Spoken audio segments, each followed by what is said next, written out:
We are many. Those that live beyond the veil of darkness where nightmares are born. Sanity knows no bounds, and men's thrives on the suffering of the dead. Rots in the souls of the weak. We have taken refuge here among the mortals in hope of harvest from an innocence. Tread lightly in the search for the voices and stories of the departed. For in shadow hides the evil that lurks within. As the light dies and slowly becomes night, the realm of spirits rule the world.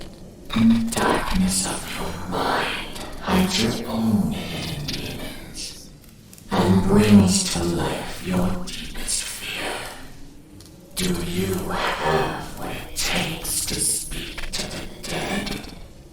Do you accept your own mortality in the search for life after life? Have you ever seen a ghost, spirit, or demon? Have the lights flickered and the room became as cold as death itself? Maybe you have.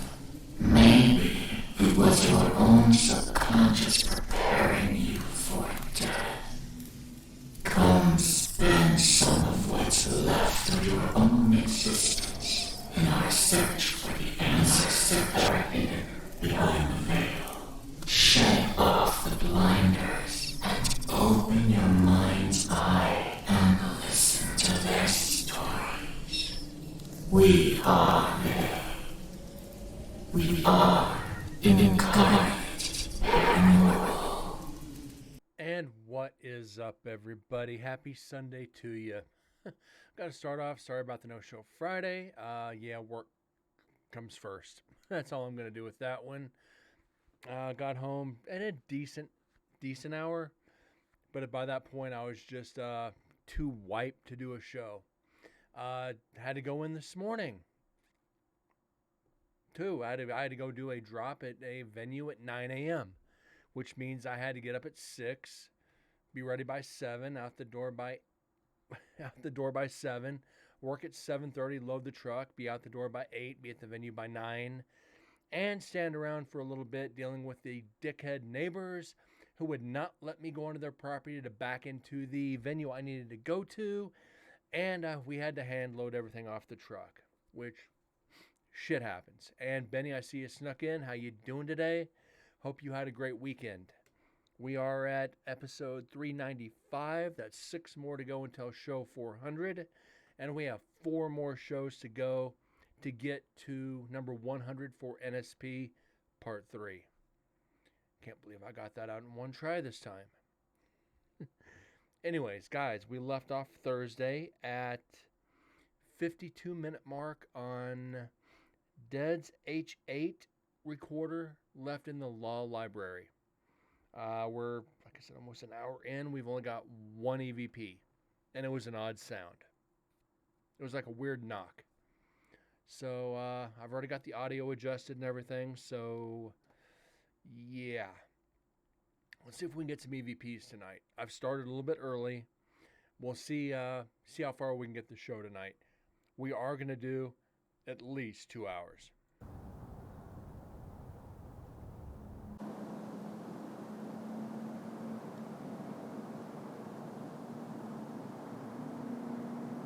So I adjusted both high and low frequencies, so it is going to sound a little bit different this time.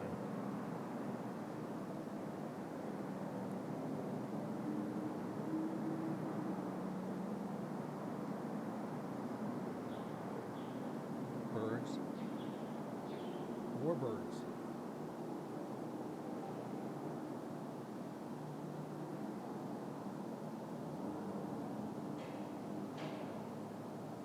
And knocking. Birds and locks. might be that kind of a show. We're still on part 1 of this recorder. There are 3 sections to it.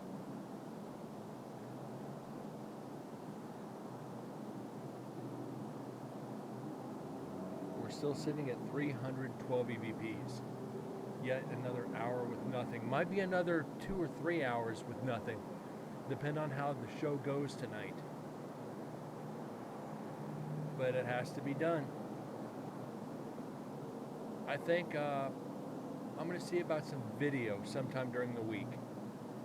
One of the static recorders, maybe. Yeah, it's going to be one of the static. I'm not using the one I carried all night. That'll be at the very end. But also remember, once we do the video, after the video's over, we have to go back through and do the audio. So it's a double dip on one recorder.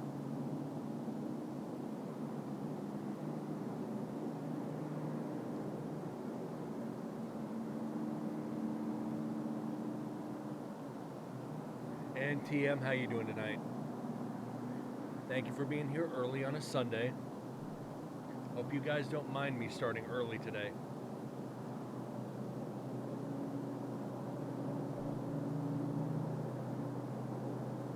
I said I want to start early and get a longer show in to make up for no show on Friday.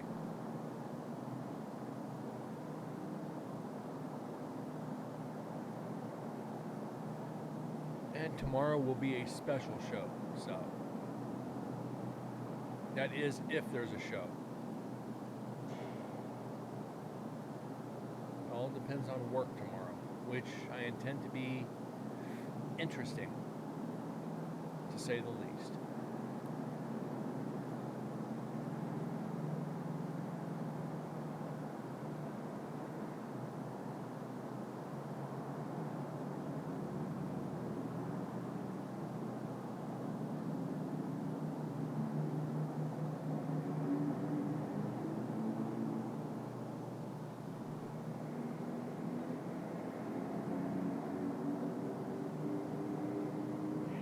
Waiting for tomorrow to also do my Sweet 6, my NCAA bracket.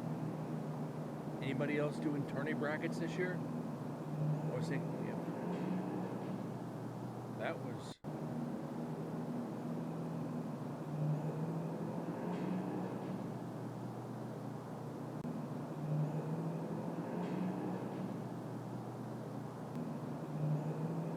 Thanking for Intelligent Ghost Talker from yes, TM, absolutely they will.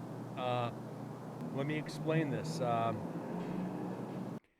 On last, not NSP3, NSP2, I had a recorder up in cell block building 9.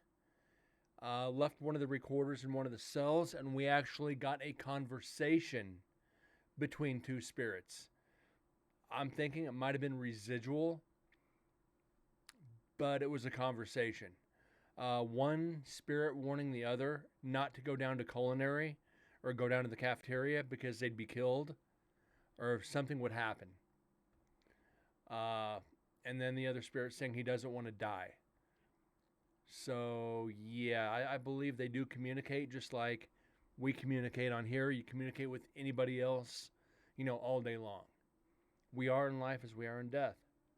I think they communicate.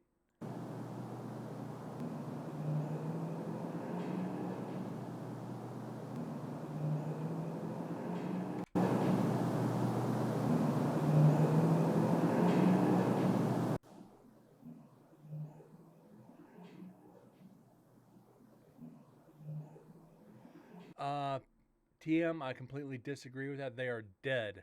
Not necessarily. They're just without physical form. Remember, all we are is energy. And energy just transfers. We're still able, I believe, we're still able to communicate when we're no longer have a physical body. I believe our energy just moves on. I believe we can go places and see people and communicate with them if we need to, and we communicate with other spirits. I think once you're in a certain area with a certain amount of energy, I think some don't know they're dead. I was one of my former teammates who will be joining Incarnate here at the end of the month. He was on an investigation, and he said something like, "You know you're dead," or he said something close to that. And the EVP he got was, "You mean I'm dead?" So he actually confused the spirit even more. Some of these spirits don't know they're dead, and they just continue on like anything else. They continue on like they're every normal, everyday life. So I don't know.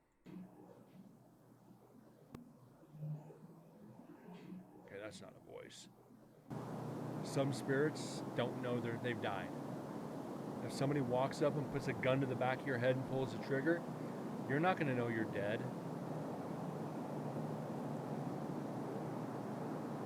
And I'll pause this again real quick. Back when I was towing, I drove a tow truck for 12 years. I cleaned up several fatalities.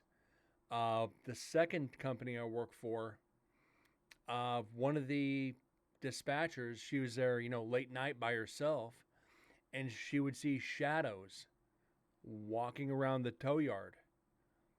It's like she knew I was in the paranormal, so she was like, "Brent, can you bring some gear in or something and see what's going on?" Of course I can. So I go in, and I had to go on a couple calls, and one was a fatality. Come back to the yard, unload the car, do my paperwork, and I saw something on the camera, so I go out there.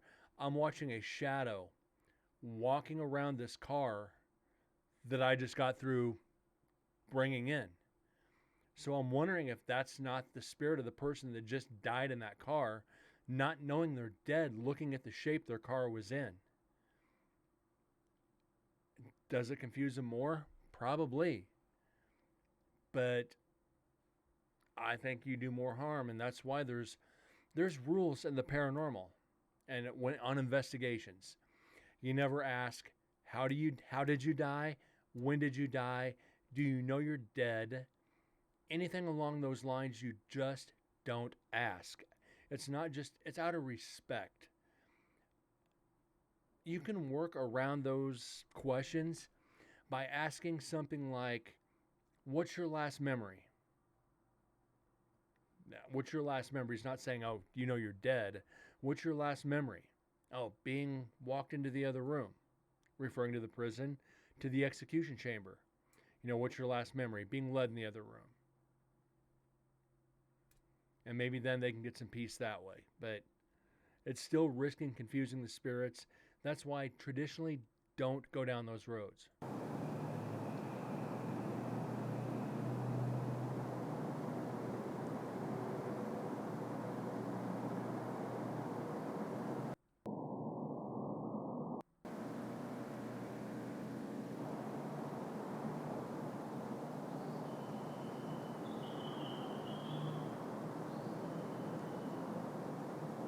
At least we got some birds to listen to.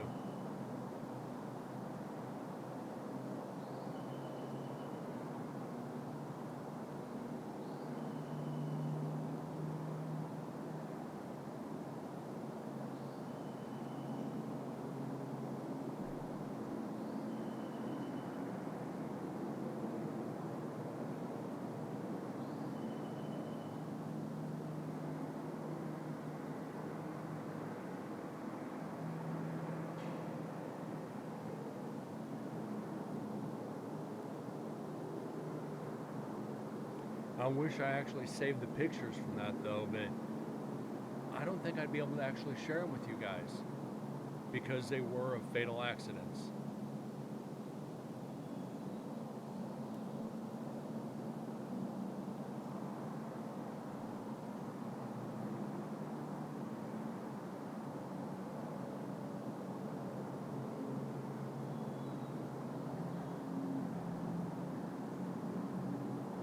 But I don't want to say there's a paranormal 101 handbook, But there's a general rule of thumb that you try to play by, or at least I try to teach by.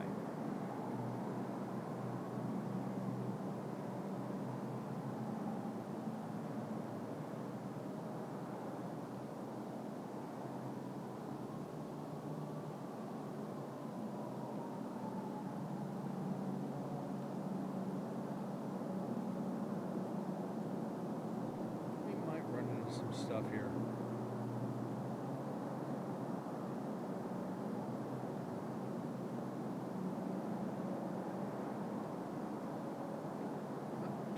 Totally disheartened by this recorder yet.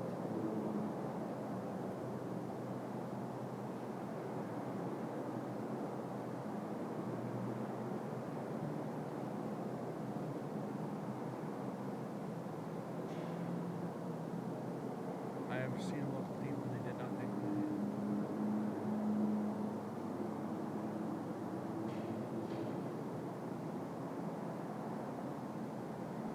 Wow, hold on, let me get this back on. I've seen a local team when they did not think they was dead until they asked what year the ghost was. And it said it was now in decades. They found out the ghost was in 1902 and it was 2019. The ghost did not answer for a long time. Probably confused them. What year is it? 1902? No, it's 2012. That would be creepy.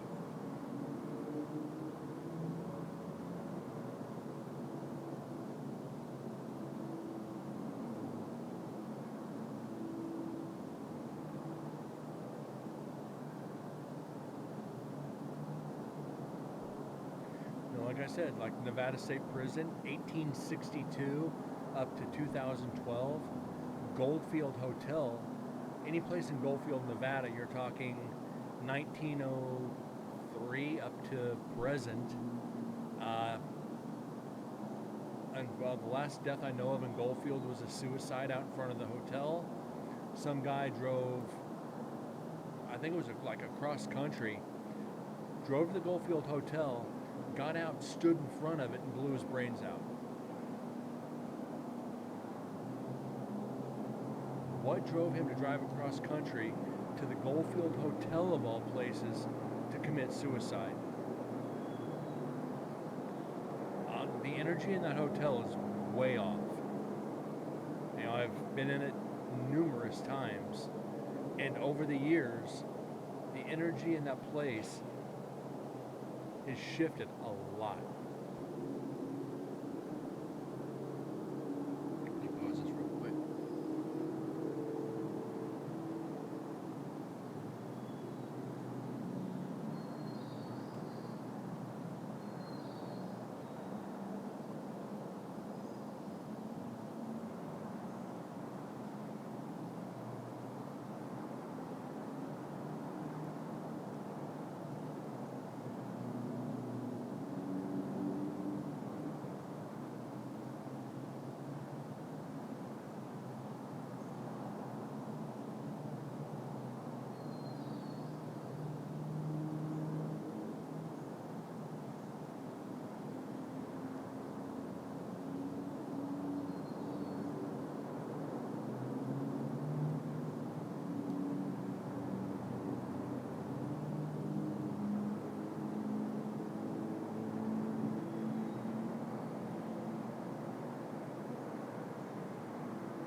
Sorry. Thank you, Benny. It's so tough that the spirits are going to see your energy, and they're going to, if they know you're there for the right reasons, they're going to talk to you. They're going to talk to you all day long. If you go in with ill intent and the wrong questions, the wrong attitude, they're not going to talk to you. If they had an attachment, Possibly. If you got a negative attachment, then yes, I agree with that. Maybe the spirits just didn't like him. Maybe the spirit was just an asshole. And that goes back to that you are in life as you are in death. Because I've gotten EVPs of leave me alone and go away. We've had them right here on this show many times.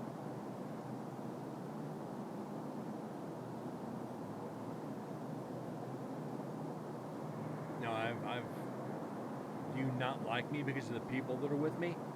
Yes. Okay, I'll go off on my own for a while. Sailors there, the man was allowed. Okay.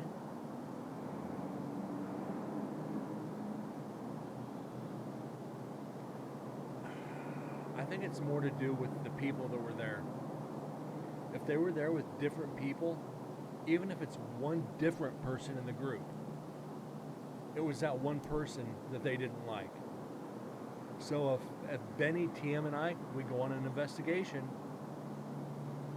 we don't get any EVPs, Benny doesn't go along the next time, and we get evidence, possibly it might have been Benny, the spirits did not like being there.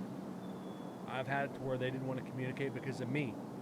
I've had it because they didn't want to because other teammates. It was the same people, maybe a different spirit then. Or they just wanted to see a familiar face for a second time. Make sure that they're going to be regular visitors.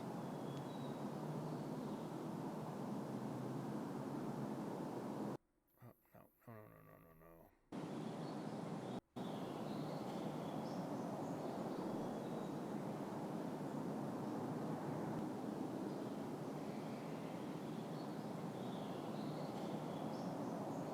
I don't, it's like I said, paranormal, everything's theory. There's no concrete anything about the paranormal.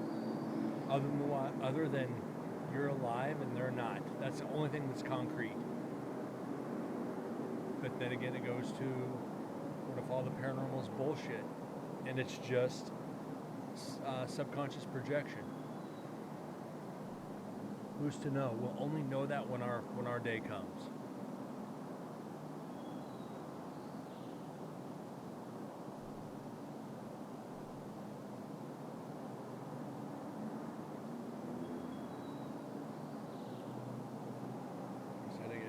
It gets touchy sometimes, and I think you guys know that.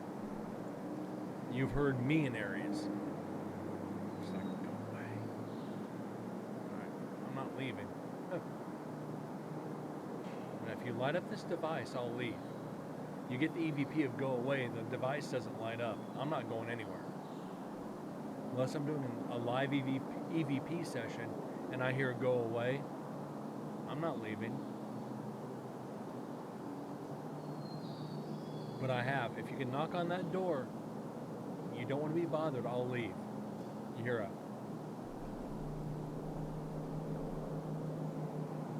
then yep, I'll be back later. I'll respect it. Leave for a couple hours and come back. And hopefully that gains their trust enough for them to communicate with you.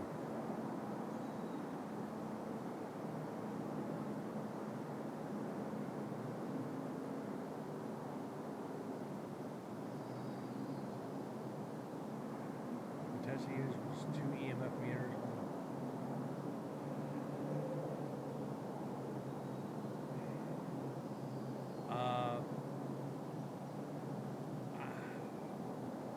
I'll just be bold about this. I don't like having gear that close together, especially 2 EMF meters. If you don't have shielded batteries, they're gonna set each other off. You can't have cheap batteries in EMF meters because it's going to bite you in the ass every single time.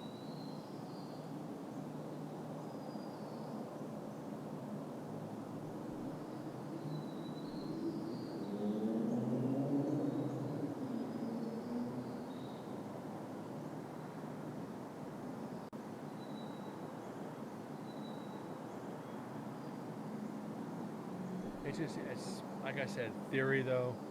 I could be completely wrong and off base, but you got to keep on either side of the room, at least like 6 feet apart.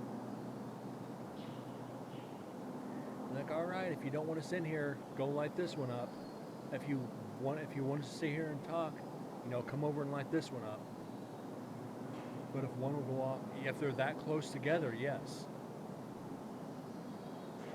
If one has shielded batteries and the other doesn't, only the one with shielded batteries, won't go off. Even the one with non-shielded batteries can set itself off. And I've seen that a few times. Keep them across the room from each other. Then you're going to be fine.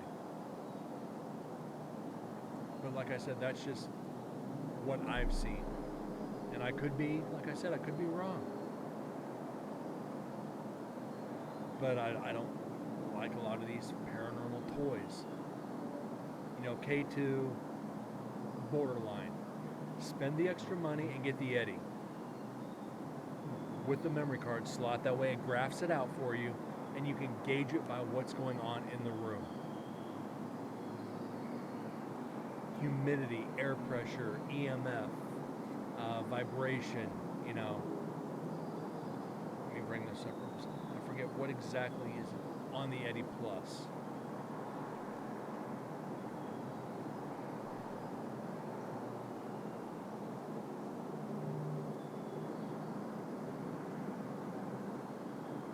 Vibration, EMF, humidity,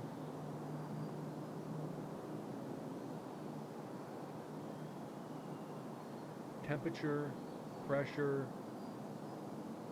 Yeah, there's like 6 different settings, and you're good. But again, personal opinion. To each his own on investigations.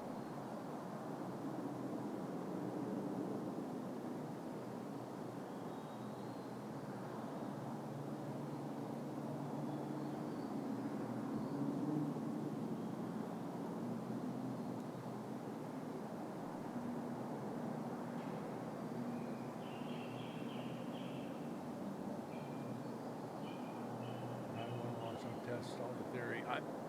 I try to test the theories too. I mean, SLS, I'll discredit all day long. K2s, it depends. There are the cheap ones out there and there's decent ones out there. The original meters, I forget which ones they are. They're the ones, the great big box ones, like the Yeti, but it's got the knob on it. Those are pretty substantial because they're a dual axis. I trust those, and I trust the Yeti. K2s not so much. SLS not at all. And never with a cell phone. And I've brought this up on stream before. K2 meters on the phone do not work. Let me reiterate that. K2 meters on the cell phone do not flipping work. Let me explain. The programming for the K2 on the cell phone only picks up one thing, and that's cell-based signals. Any other cell phone-based signals. So if you're in the room and somebody has their cell phone on, even if it's on vibrate and it goes off, it's going to set off the K2 on the cell phone. And that's all it's going to do is pick up cell-based signals. And that's pretty much all the cell phone apps do, is pick up other cell-based signals. And I wish people would stop putting so much credit into cell phone apps. They track you, they map you, they know everything about you because you gave away the permissions, and it web searches to where you're at. It's, like I said, cell phones are a joke. And in my personal opinion, are not for any serious paranormal investigator.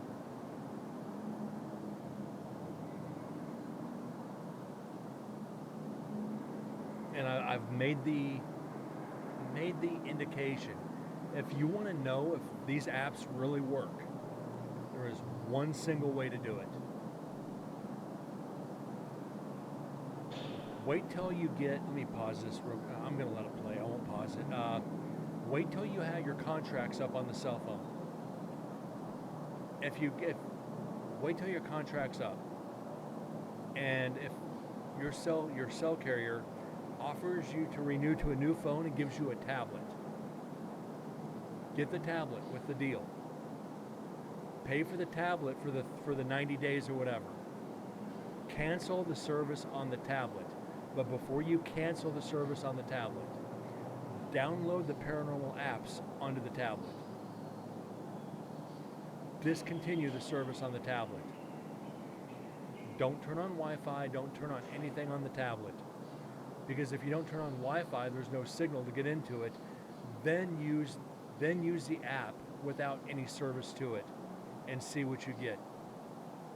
You're not gonna get jack shit. Mark my words on that, guys. How do I know this? Because I've tried it.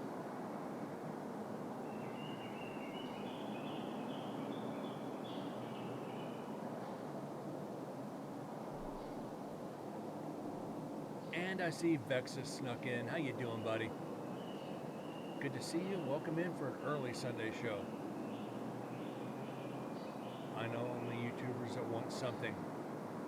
YouTubers, TikTokers, any one of them. They think they're the next big thing in the paranormal. And honestly, the only thing they are is the next big joke. Because every serious investigator is just going to laugh at them. I've done it. I know it's very unprofessional, but I go in and I'll debunk everything they do. I'll debunk them. Be lurking awesome. Thank you for being here and even being a butt in a seat. Do appreciate it. Enjoy the wings. I've been blocked by countless paranormal pages. And I talk about this one frequently. I forget the name of it. I was banned from one of the pages. They want the ghosts, they want the hype and the views, exactly. This is just birds, so I'll keep talking. They posted a video in a basement with a dirt floor. I hope you guys know where I'm going with this. They took it in a basement with a dirt floor. Pictures and video. What happens when you walk on a dirt floor? All those dust particles raise. They were claiming that every one of those dust particles was a spirit of somebody that died on the property. You heard me right. Every orb, every dust orb they were claiming was a spirit. There had to have been 1,000 freaking particles in the air. Oh, look at all the spirits. Oh my God. You know, look at this groundbreaking evidence. And I just went in. I'm like, I'm going to stop this shit right now. Guys, you're on a dirt floor, walking. You've got like 3 investigators there walking on a dirt freaking floor. You're going to kick up dirt and dust. You snap that picture, that flash is going to reflect off the dirt. Oh, no, you don't know what you're talking about. You know, hundreds of people died here. And you're a freaking idiot.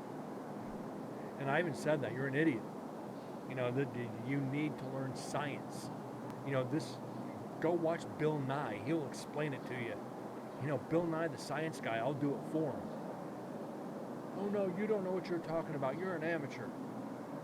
How long you been in the field? They're like, 5 years. I've been in it over 10. So yeah, I know a little bit. And they commented, I went to go back to the page, and it wouldn't let me go back to the page. I went onto my backup account. Yep. Every one of my comments was deleted. And I was blocked. Maybe many bugs died there. Maybe that's where they filmed The Bug's Life. I mean, come on. Isn't that why we're all in the paranormal, is to teach each other and help each other? Better ourselves as investigators to better represent our clients when the time arises. Let's all collaborate, share information, come together for a better conclusion than every investigator for themselves. These are the investigators that don't give two shits about paranormal unity. Granted, there's a few investigators I will not work with. I know what they're about. And I'm not shy to say that. I won't mention their names, but I'll just say there's people I will not work with. Now, the teams I'll work with, certain people on those teams, I will not work with. And I won't be shy about it.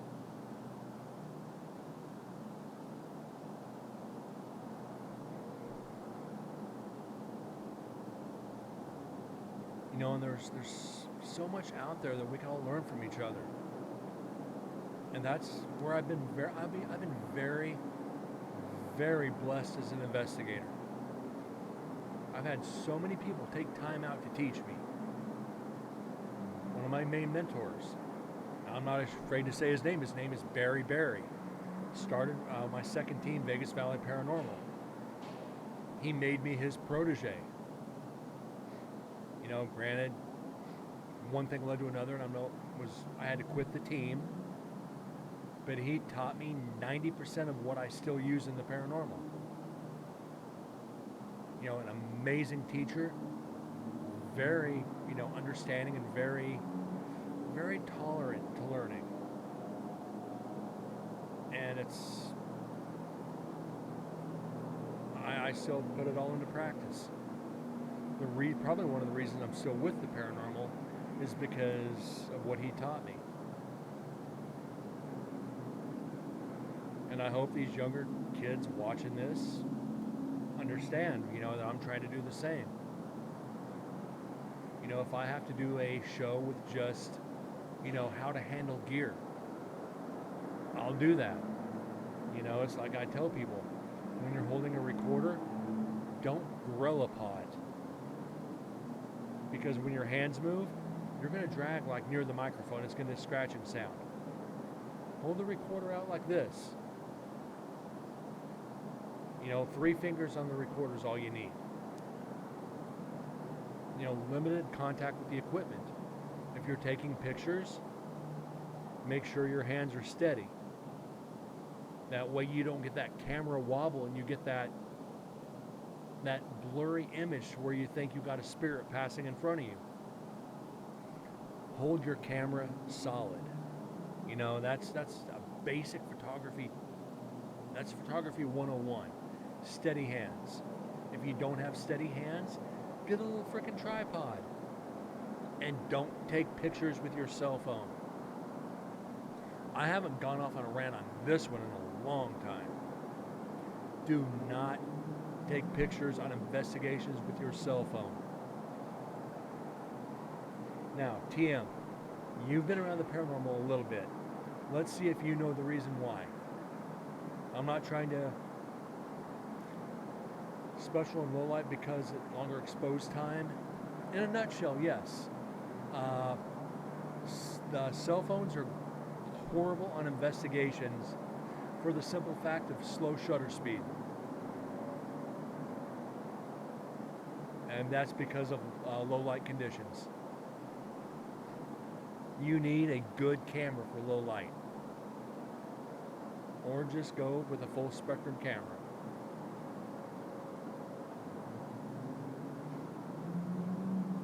No, cell phone. Even using just your voice recorder on the cell phone, I don't recommend.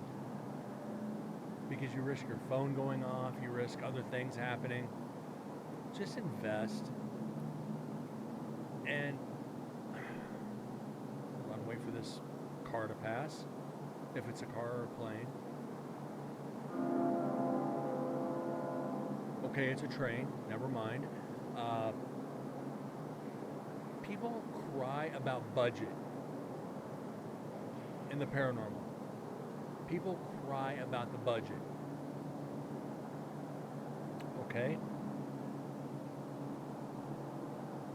Let me do something. Let me put this on mute real quick.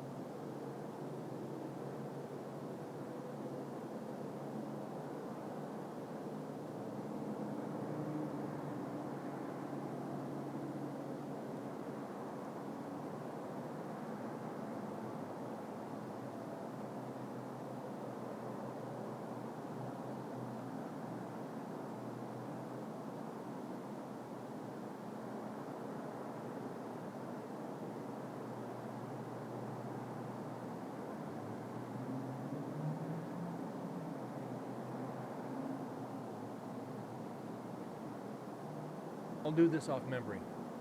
Right now, Zoom H1N recorders are $79.99. $80 for this is a good digital recorder. Okay, $80. A good point and shoot camera. You can pick up one on eBay or a pawn shop for $40. There's $120. A flashlight you can get for $10 from Walmart. You just started investigating for 100 and what? What'd I say? 80, 40, 100, figure $125, $130. You can get your basic paranormal starters kit. Your cell phone costs over $1,000. Between $700 and $1,000. You're complaining about budget, spending $1,000 on a cell phone, but you can't spend $120 on paranormal gear. I call shenanigans and I call laziness.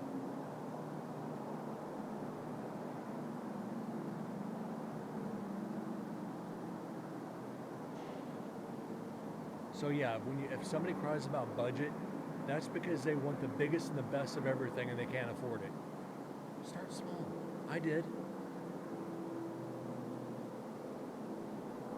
My first digital recorder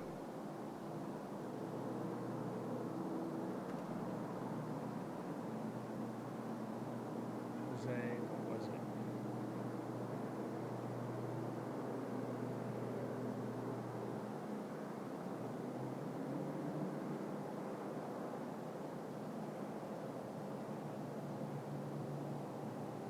This was my first digital recorder. Olympus VN6200.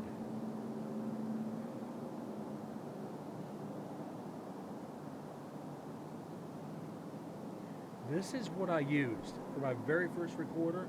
I've got like 6 of them, and I use them for the first 8 years. This is all I would use. The audio, a little bit shitty, but it got more EVPs than I care to count. You can get this on eBay right now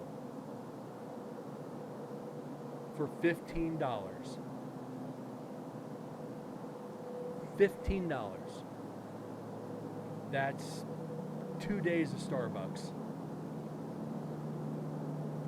Where's the excuses now?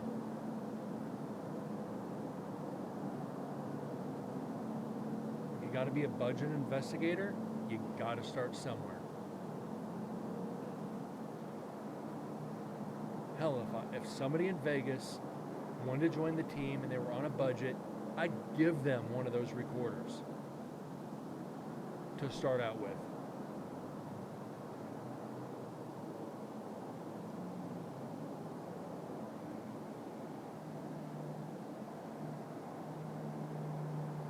It is what it is, guys.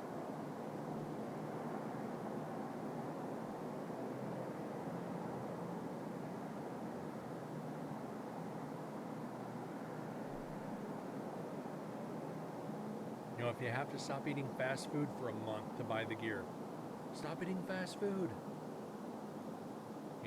Stop at the store and get 4 or 5 things of ramen or a bag of salad for $8. There's 3 days worth of salad. Instead of spending $30 over 3 days, you just spent $8. There's $22 you just saved to put towards gear.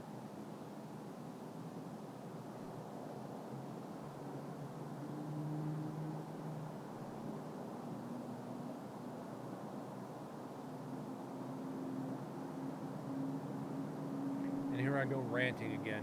One thing I really wanted to try to stay away from is ranting about gear.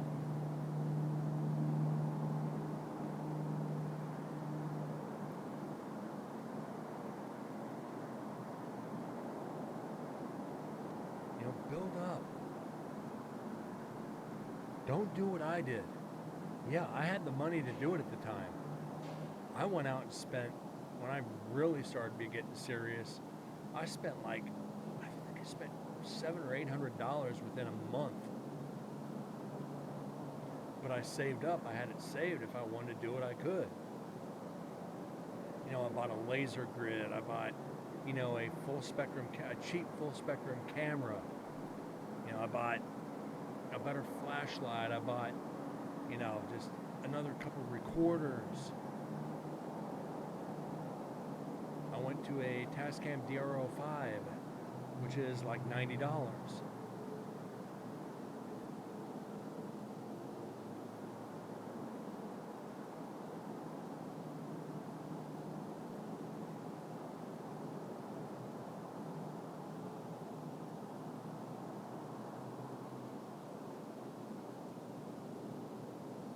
You don't have to do what the TV shows do.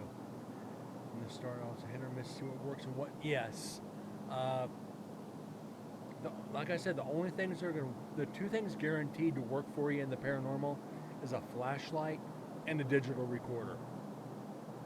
The camera, you may never catch anything.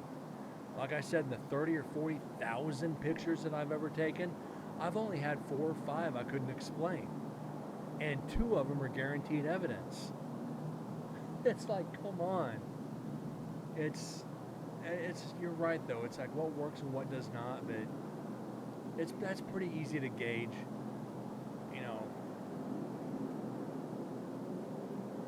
Nevada State Prison original.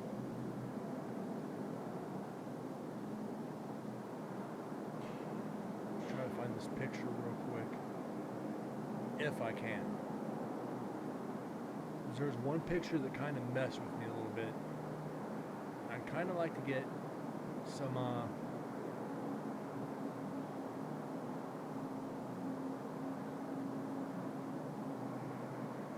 yes, you raid Fetchbug one time. She is also waiting to get some gear to try it out.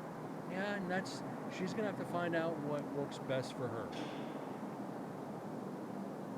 With her going into like the mortuary business, I think it is, to do that type of thing. Yeah, TM, I remember seeing you in her stream. She's gonna have handling the deceased like she does.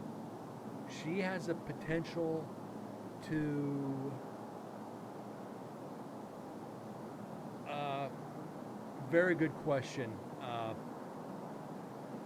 Benny. Orbs are not transparent. If you zoom in on it, it's got barbs around it. You can see through it. It's going to be dust. Orbs are traditionally solid. Leave a recorder at her work. Yeah, she should.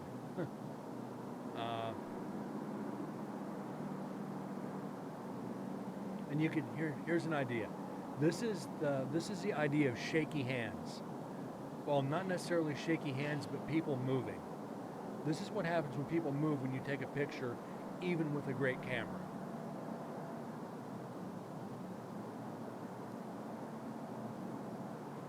Trying to get you guys. Oh shit, wrong one. she should leave one at work. That would be interesting.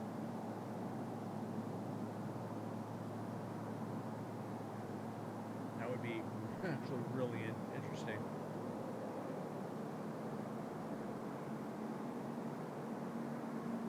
I'm trying to find the one picture here, so bear with me.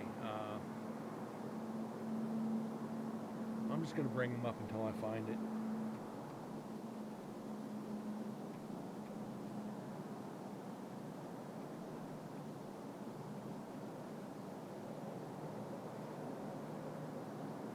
Somebody moving with a flashlight.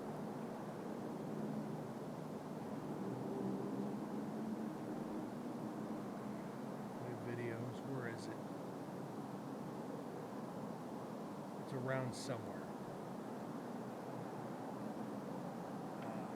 I have to look for it.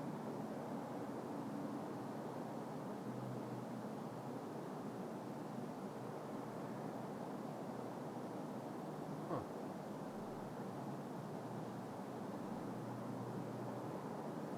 Are you there even somewhere? Yeah, light art.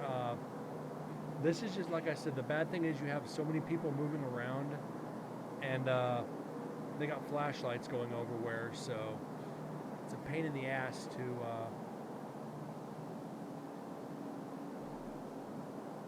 I didn't take it there. I don't know where this picture's at.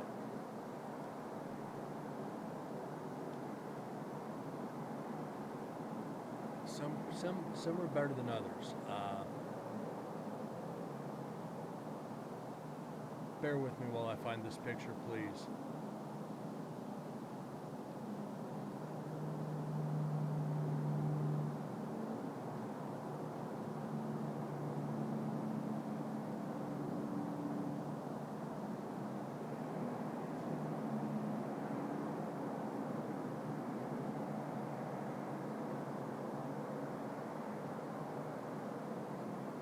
Is this where my attack was?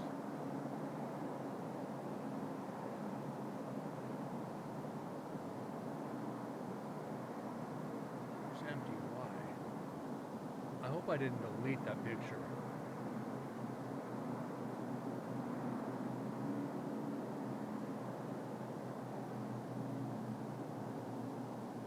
But also many streamers only talk about it and never do it, and this time is the case for her.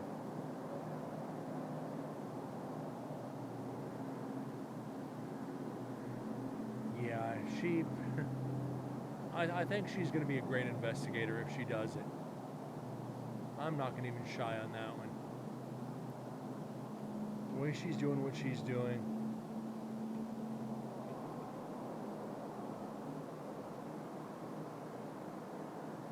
Was it this one? Yeah, right. That's the one I was looking for.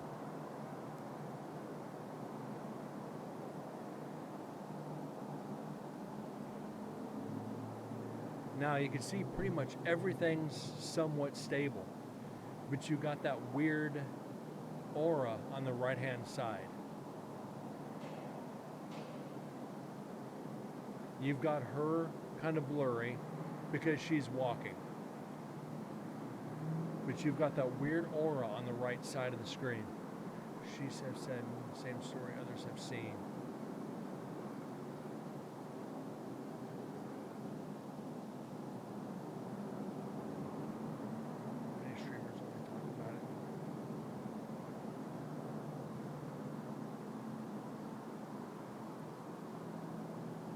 I'd love to have her come to the prison and investigate.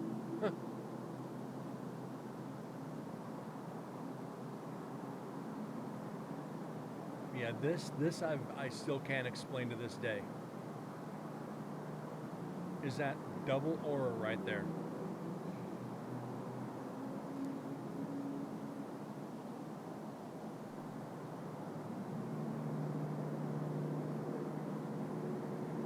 Just strange.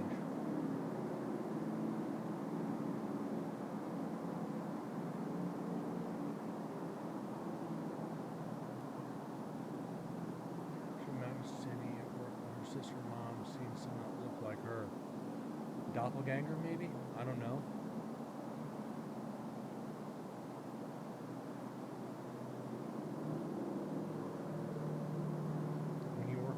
death, anything's possible. Anything and everything is possible, should I say. In her house. Probably her a doppelganger. You leave energy behind. I don't know. Huh. I just don't know how to explain that.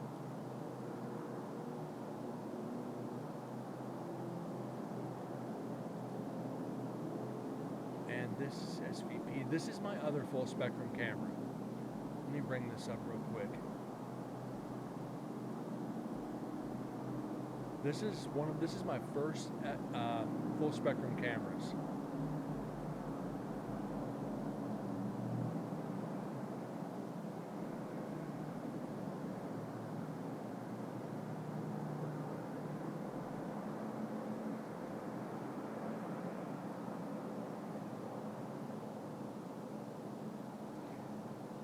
I got this from Ghost Stop. This is when I started spending money in the field. And Grinch is here. How you doing, Ears? Good to see you. How was your weekend?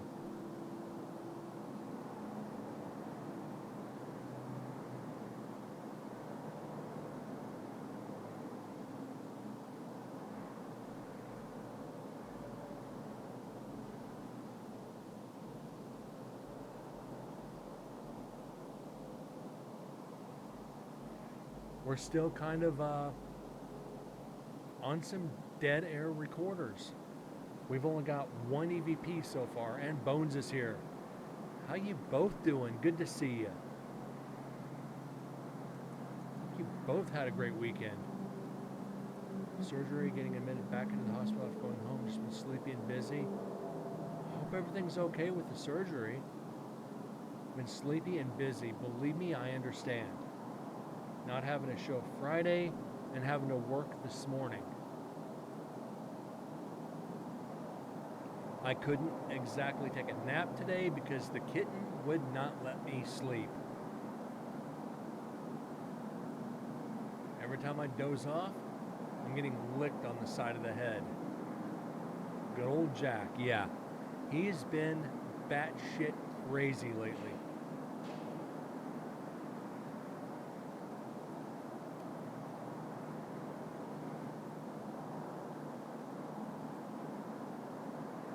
So since you guys are here, I'm trying to do a long show tonight.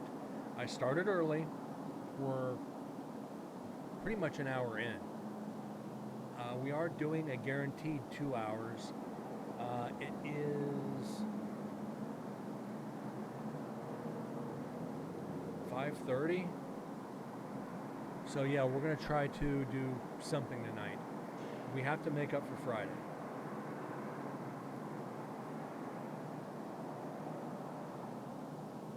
And possibly tomorrow too.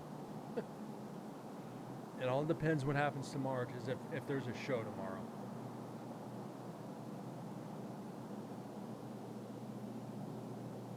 But I'm kind of hoping I get to do a show, because it's a birthday stream, so we're hoping to do a stream.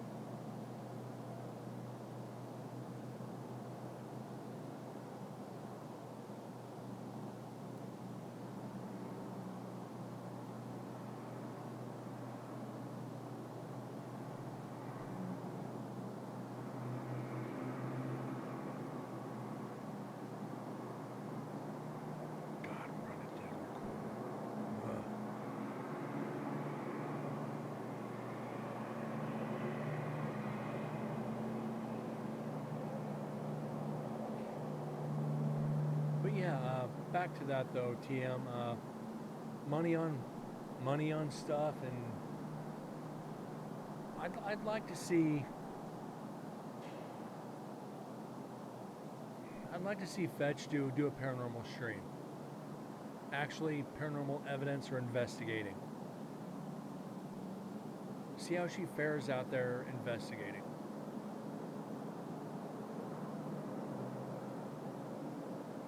Just get a GoPro with a gimbal, turn around, put it on you, and just walk around and investigate.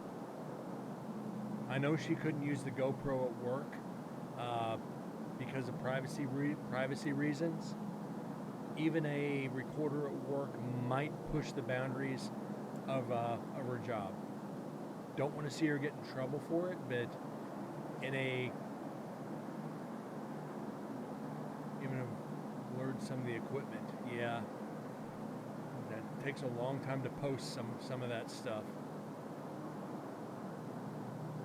It would be interesting to see. That way, a recorder would be perfect after work. Yes. Like I said, there's recorders out there that are damn good, that are damn cheap. Especially a morgue or a mortuary. That would be so cool. Like, remind you of the movie of what is it, Autopsy of Jane Doe? It's like, yeah, this could get interesting.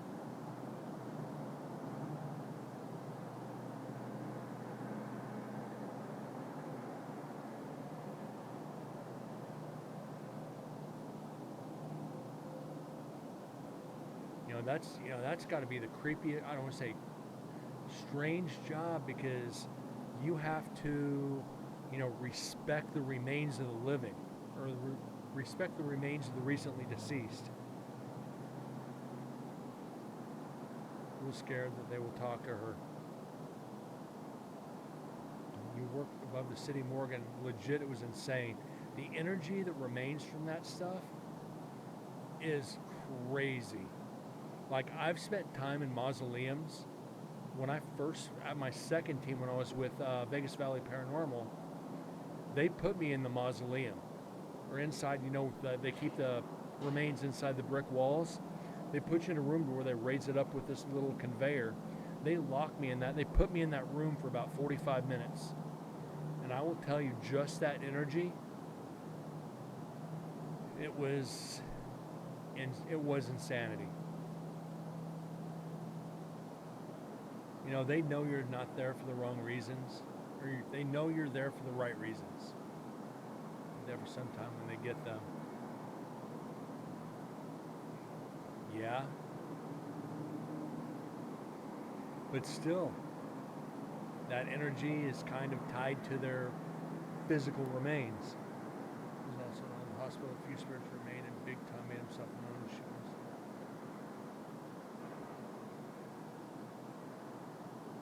A lot of these spirits just hang around. Why? Why do they hang around areas like this? We'll never know. Little boy who played with his ball in the halls. Certain areas I've gone to, spirits of children play with toys. That's why, depending on the area, we might take a ball or a light or a little car or something for these spirits to better interact with them.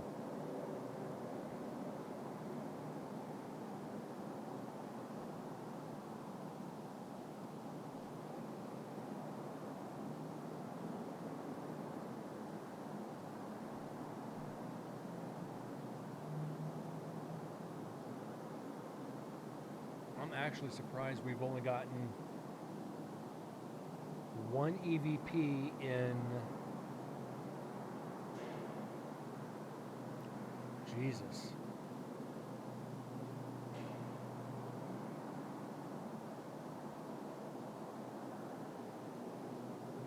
It's been close to 4 hours since we've gotten an EVP.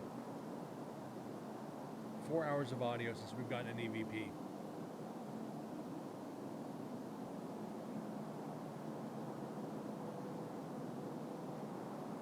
A lot of old hospitals are. A lot of old, psychiatric wards, psych hospitals, and, stuff like that. Those will always have energy. Not necessarily negative energy, but energy that's just off. Old VA hospital, the stories we found out about the hospital, mistreatment of patients, and just neglect, and just misdiagnosis and weird stuff like that. That energy just lingers no matter what. Decades after somebody passes away, they want answers. Like, why? Try to get them those answers.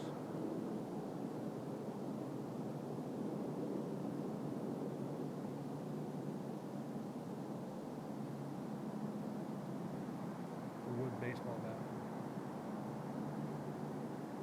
The wood baseball bat last time. Did you know the time for that? No, I didn't. Oh, that was loud.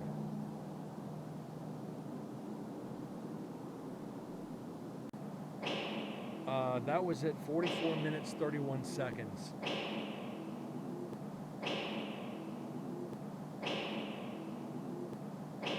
And it sounded like this.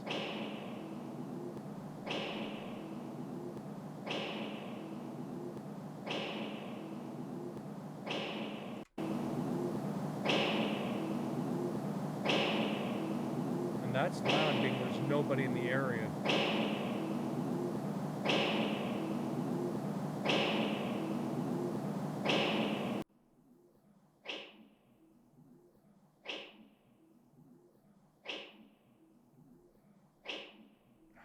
Don't even want to know how to describe this one.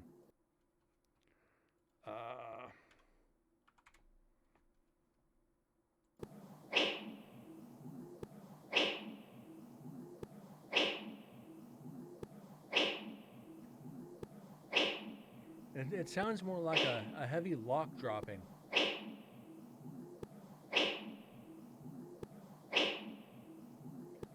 There's no voice after it, so it's a residual sound.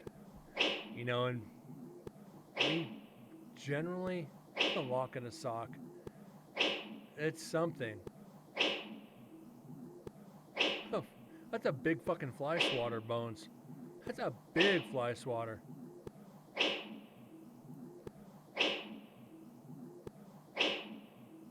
What are you killing, freaking hummingbirds with that shit? I'd take out a freaking crow.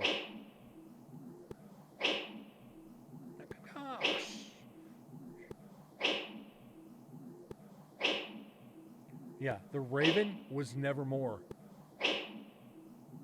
We, you know, as residual energy, and this is evidence, we can't count it.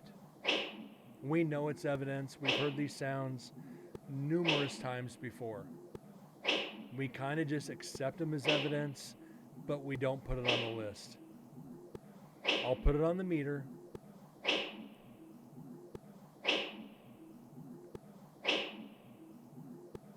Can you go back and find the door that... I can try.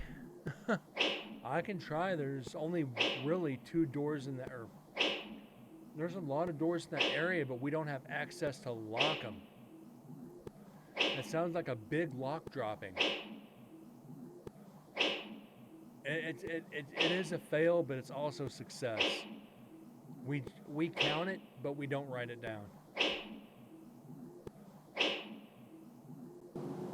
Like I said, I'll be going back in September.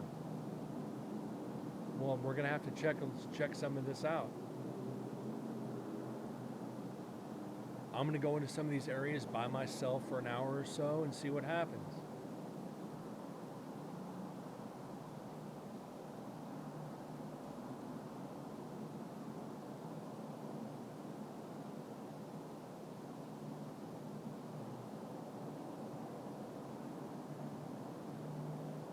It's not a total loss. It's something.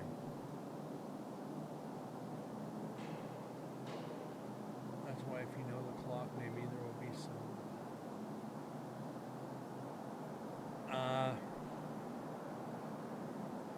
Maybe TM. Like I said, I think that's residual. You know, there's nothing really running in the prison. There's electricity to some of the areas, but there's no clocks. The locks, we don't have the keys for the doors. So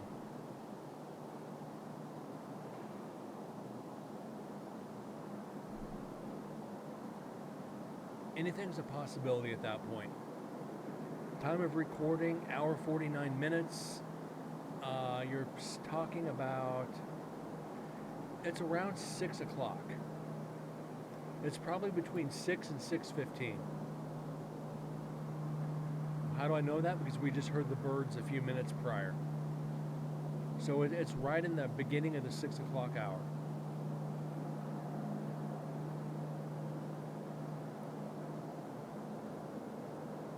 Yeah, close to chow time. But this is up in the law library. The only thing up in this area was women's and death row. The law library sits on the opposite side of the wall as death row, and across the hall from women's. So death row, they're not going to the chow hall. Ghost not can look for room at the time slot. I don't know any teams that are going there. When I go back, I'm gonna look.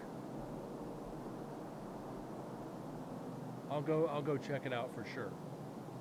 But like I said, if we're not hearing it with a naked ear, it's residual.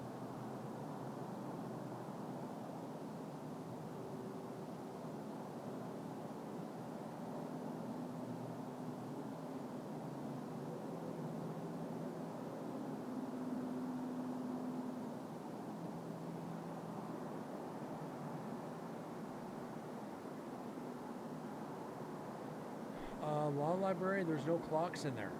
There's no clocks in death row either. That's why I think it's residual. There's literally no clocks inside that prison. No, not physically. Okay, I get you. Could be a residual clock tick. Possible. I said anything's possible at this point. We've heard so many doors, so many locks, so many clocks, so much just weird shit being hit. It's almost physically impossible to determine what it is. Unless you know those sounds firsthand, you're going to be guessing all night. And I'm up for that. We can all put so many ideas down. We can all, this is a lock, this is a clock, this is, a pipe being hit, this is, a door being slammed. Anything. But it's all right. This is what we do. And that's why if it's not an EVP, a voice, it's so hard to write it down. It could be something coming from outside. And we just marked it as evidence. But then again,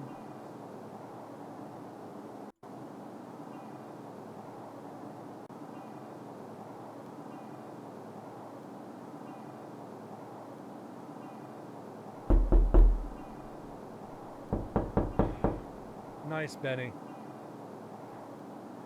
Kind of got me on that one. Not even paying attention.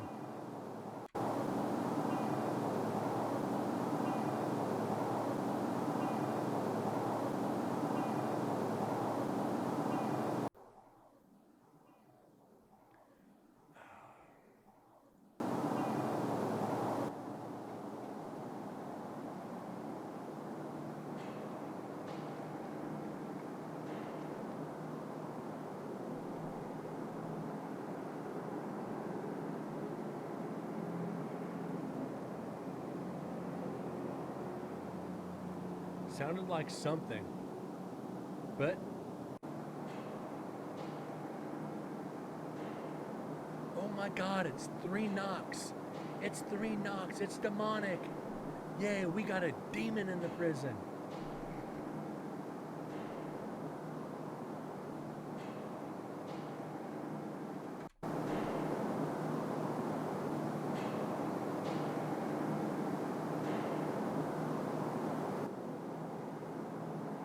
I thought you knew.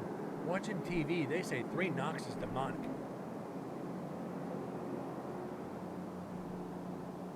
And the second I start believing TV shows, I want you guys to click that X on the top right of the screen. Unless I've gotten the evidence myself that they've gotten on TV, I'm not going to give them much credit. That's why I say a couple of the shows, I got the exact same evidence they did, so I give them a little bit of credit. I give them a little bit more rope. Car horn, that's when the second team was running late.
Residual sounds just.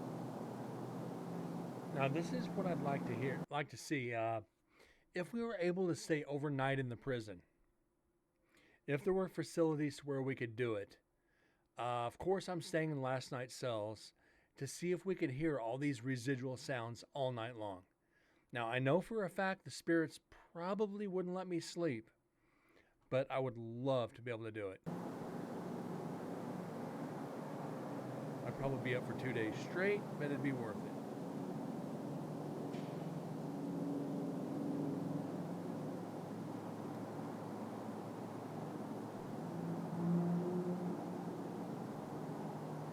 Oh, is this a plane?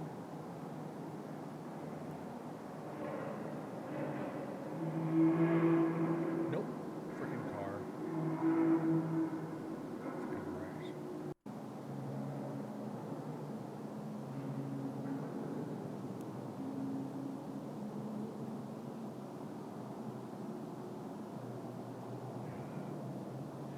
And I've mentioned this one before. The spirits who are in this prison back from, you figure, 1862 to about 1930, anybody that was executed between that time or died in the prison, if their energy remains in this prison, do you think the sounds of these cars, these airplanes, or any of that scares them? Because they weren't alive when we had this kind of transportation. They hear this rumbling overhead. You know, do they think that might be the rapture? That might be God coming to judge them? They don't know it's a jet. Jets didn't exist. You know, so is this something to take into account investigating, that cars and planes might be scaring these spirits? Can they hear what we hear? I think they can. I think they're very aware of time around them, just not in the aspect that we see it. And like you said earlier, when you had that year, was it 1904? They don't know it's 2023. So, are you scaring them, telling them what year it is? What's that sound? Oh, that's an airplane. What's an airplane? How do you explain that? You get a spirit from 1900, how do you explain what these sounds are?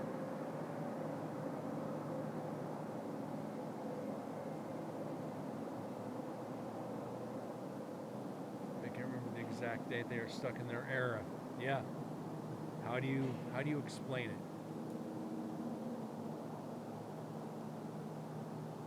Or are they in the time loop? It's always 1901 every day. They're not aware of planes or cars or any of that, sirens. Or are they stuck in the loop of 1901, seeing the world as it is around them? I don't know.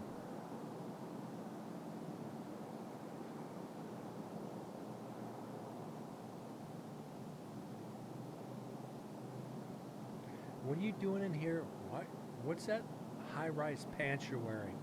They're called shorts. What are shorts? They're pants people wear in the summertime. You know,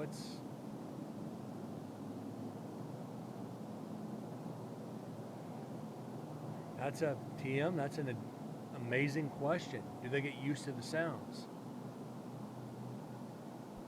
I'd say yes. I'd like to think yes, but it probably still confuses them. But do other spirits, other people who have died there in recent times, communicate with the spirits and say, "Hey, this is the world we live in compared to the time you lived in"? Do spirits help each other adjust to time?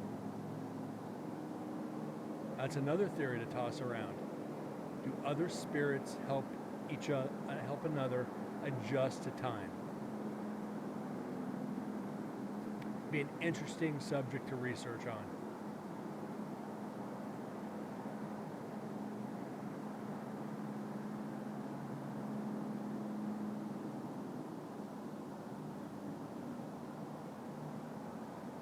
See, we do discuss serious subjects here in Incarnate Paranormal. These just deep rooted questions. Do you ask them, you know what? If I remember to ask that, TM, I'm gonna ask that question. Because that's kind of fascinating if you think about it. Somebody, a prisoner who was executed that, flew on an airplane, that, drove a car, that, watched a movie, compared to somebody, 1880, who came out west by train, who traveled by wagon or horseback, never knew a cell phone, a flashlight, a radio. They had maybe a kerosene lantern. What's that light coming from your hand? How do you explain a flashlight? It's a lantern that emits. It's a handheld lantern. Try to explain it in terms they'll understand.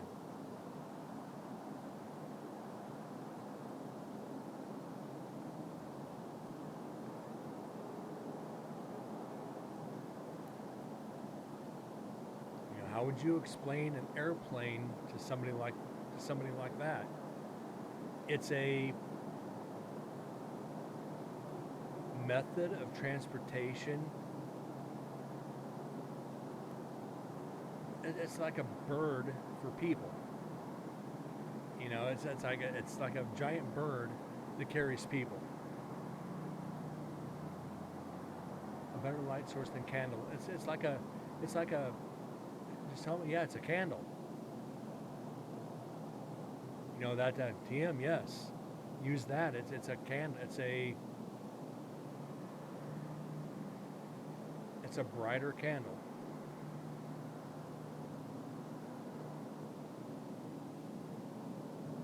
It's a candle that won't burn you.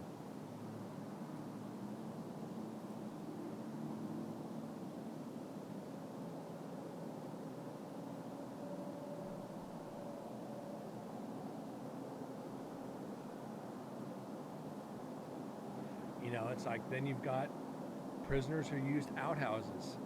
How do you explain a flushing toilet to a ghost? I mean, we're used to going out in the snow into a wooden shack, to do our business.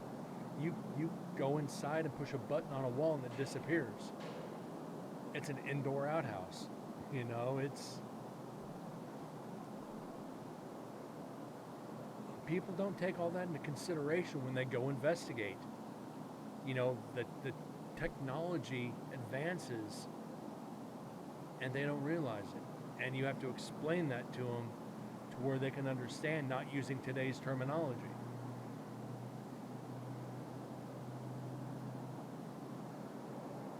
Water cleaning, as we call it here. Well, yeah. Then how do you explain, getting water from a well as opposed to turning on the faucet? Well, I guarantee they brought water in a bucket to the prisoners. Now it's a device that brings water from the well.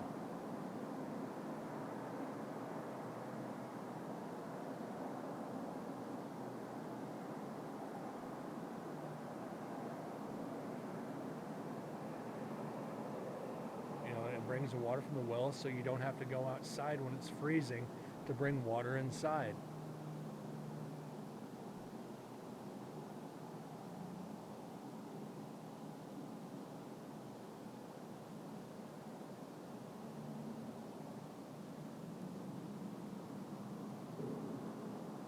And for anybody who's had to use an outhouse in their life at all, hey, you don't have to go outside in the cold to go to the bathroom or to go to the outhouse.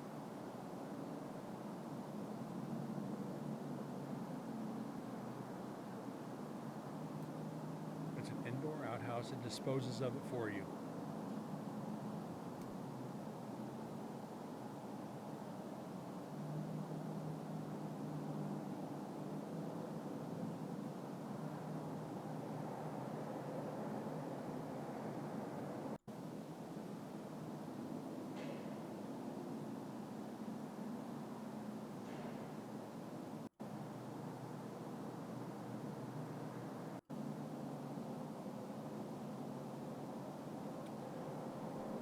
I think we're to the end of this section with nothing.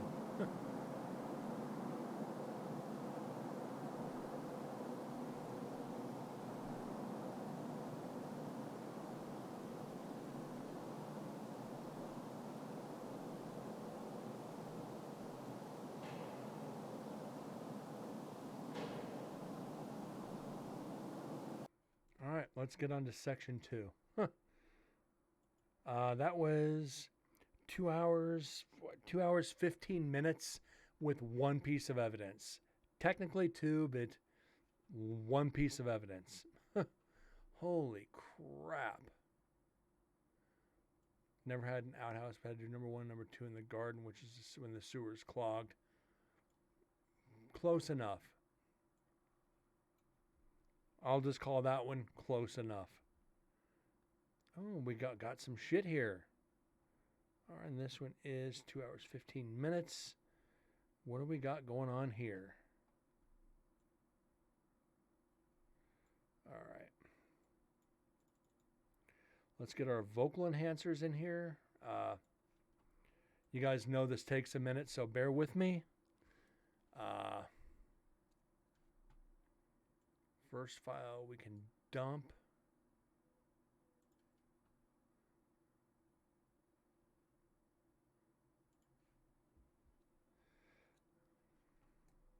Effects, special, vocal enhancer, low tone, apply. Okay.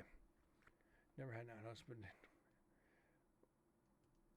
but yeah, I've gone in the garden before too. Ain't nothing wrong with that. You're fertilizing the plants. Just don't wipe with poison ivy. And I don't speak from experience on that one. All right. Let's get started on to section 2. At least if we know we're going to have something at least, I hope.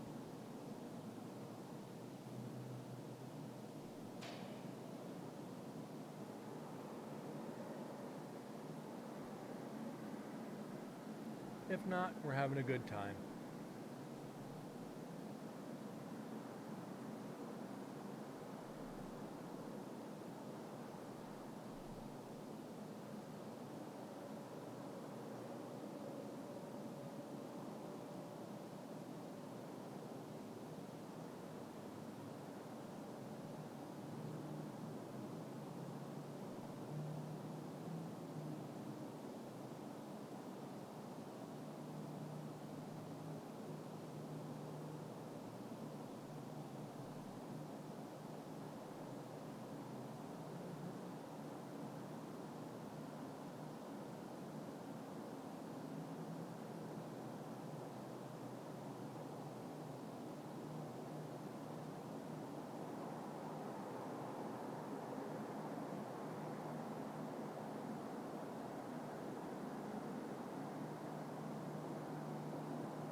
Oh, tree root.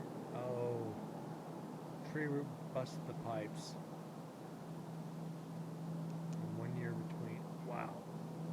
Yeah, that's a shitty situation, literally.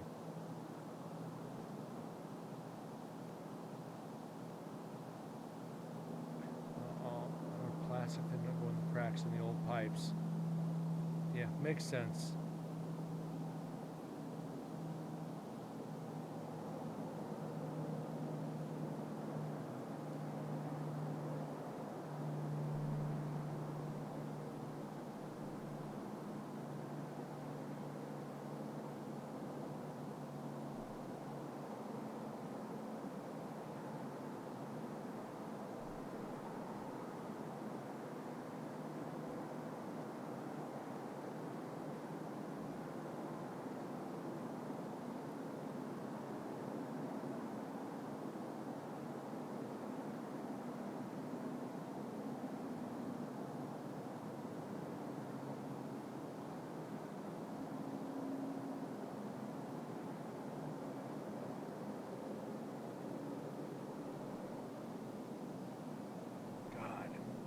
So long since we've gotten evidence.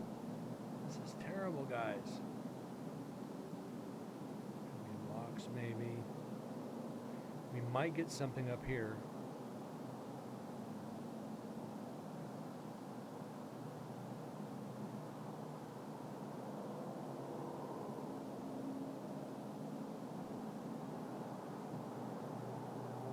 Definitely something in here.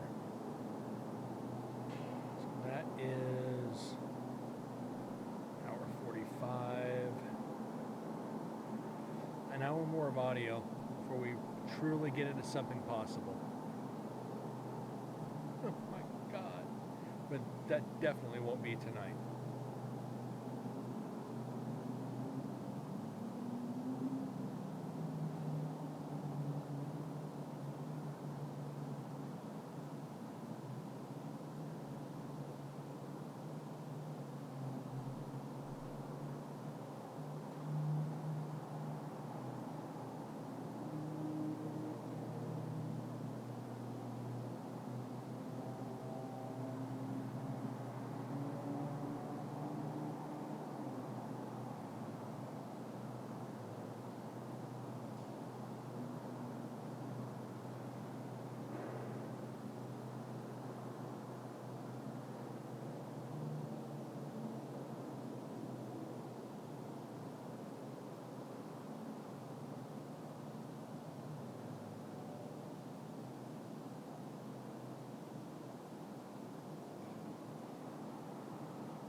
Are you in here?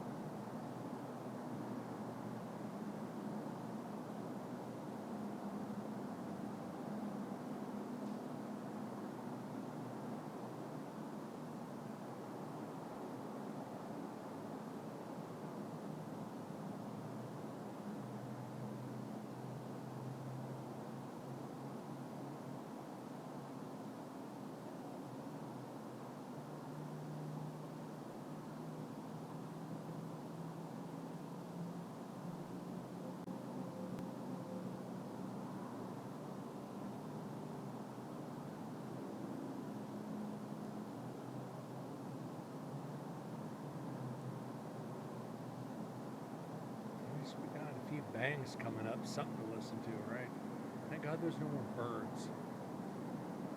I think that's one of the most annoying things to me analyzing audio for the prison is the flippin' birds. I think I got one of an owl from the first investigation.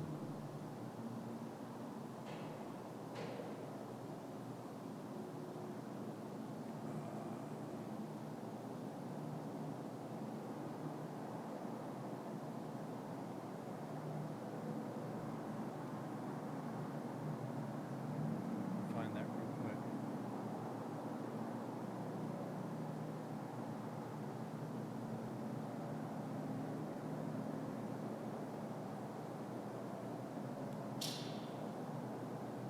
That's a GoPro.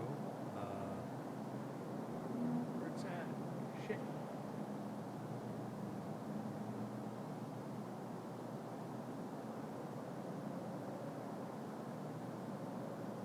Find that for another time.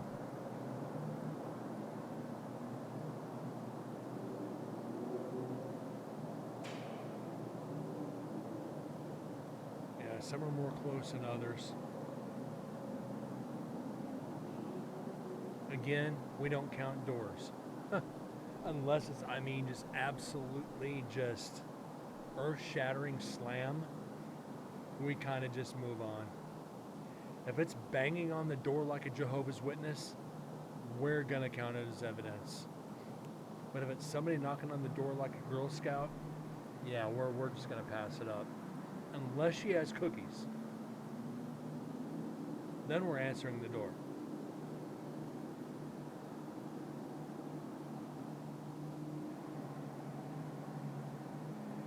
Girl Scout knocks on the door with cookies? Oh, yeah. Hey, let me see how much money I have in my wallet.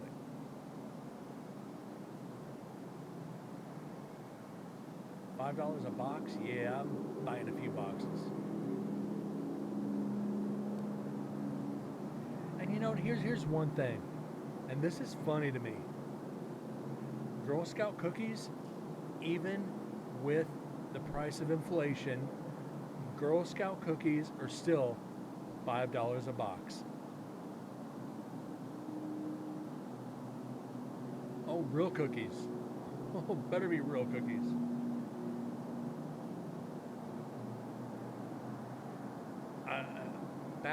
We're talking back in the late 80s, early 90s, Girl Scout cookies were $3 a box.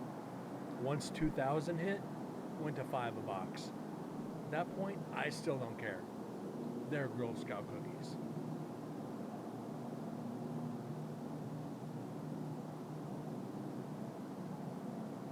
Just can't take them on the investigations.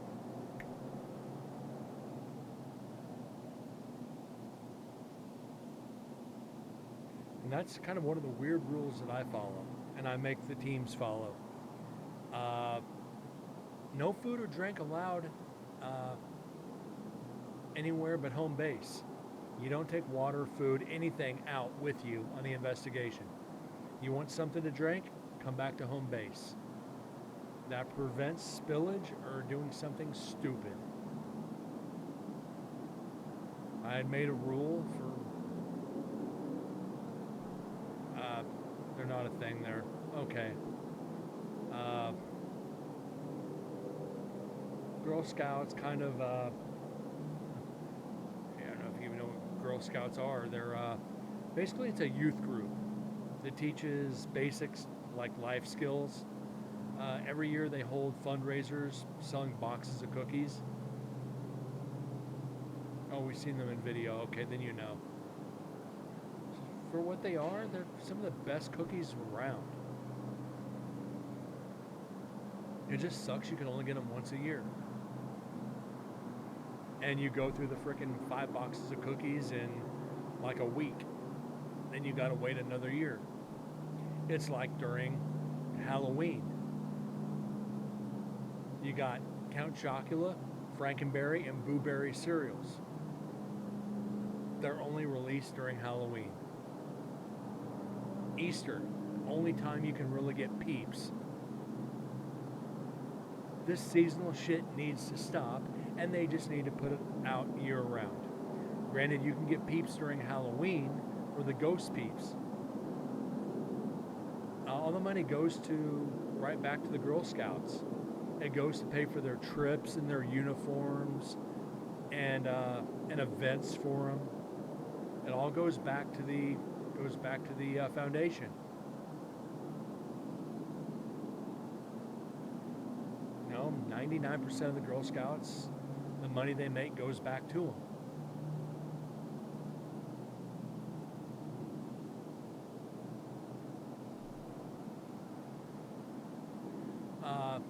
I'm not sure, TM.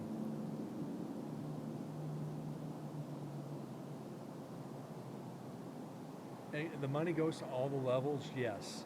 But how they break it up, I'm not 100%. I'm sure some of it has to go to upkeep the organization.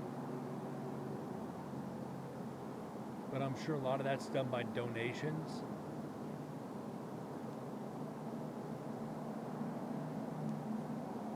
But we won't get into donations and charities. I won't even break that down in here. That's not what this show's about. Because I could go on all day on that. And I could rant about it. Let's just say.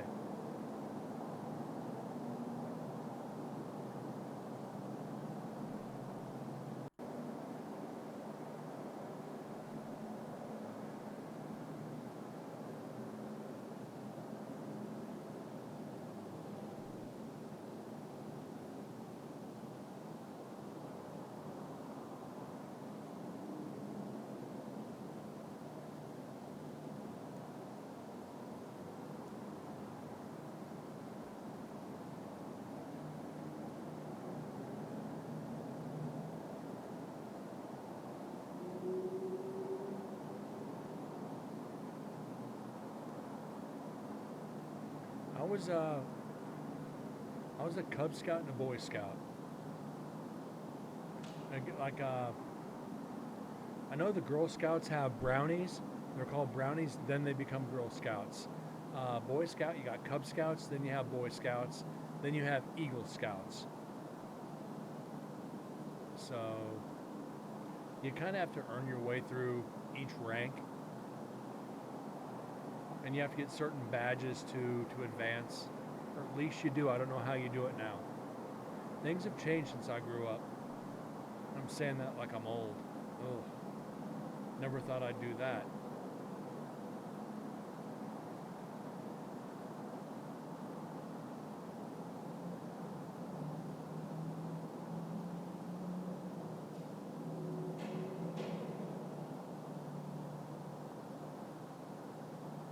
I like little camping trips and stuff. Little miniature survival trips.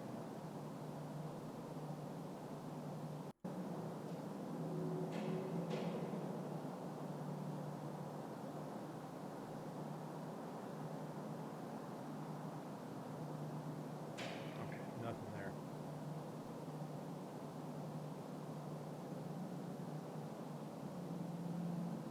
No badge in those weekends. Yeah, this is kind of, like I said, it's kind of like basic skills, and they give you badges for completing these skills.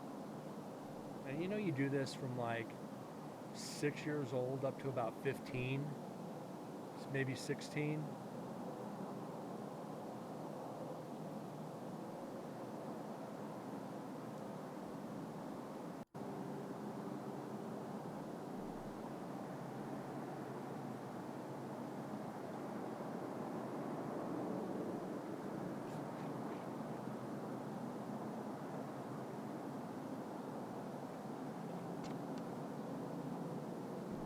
Done all those skills at home anyway.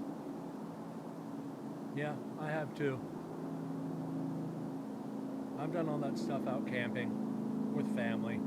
It's basic knowledge. I mean, as long as you pay attention, you can do it. I mean,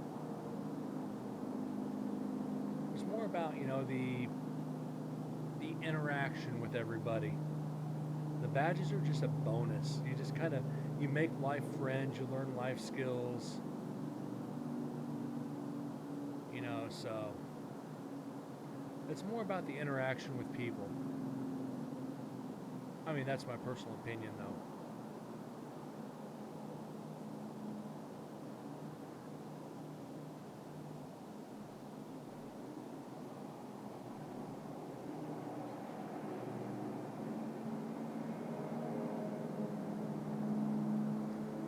Yay, cars.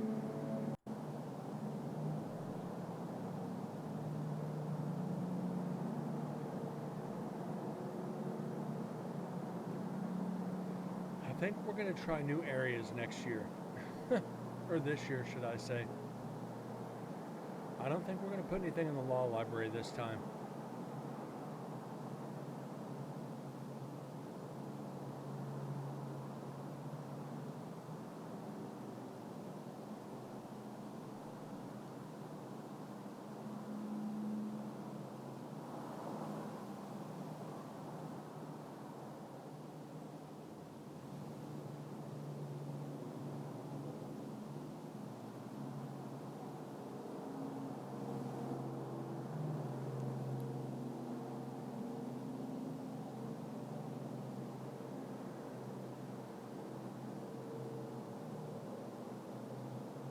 Yeah, TM, I do agree.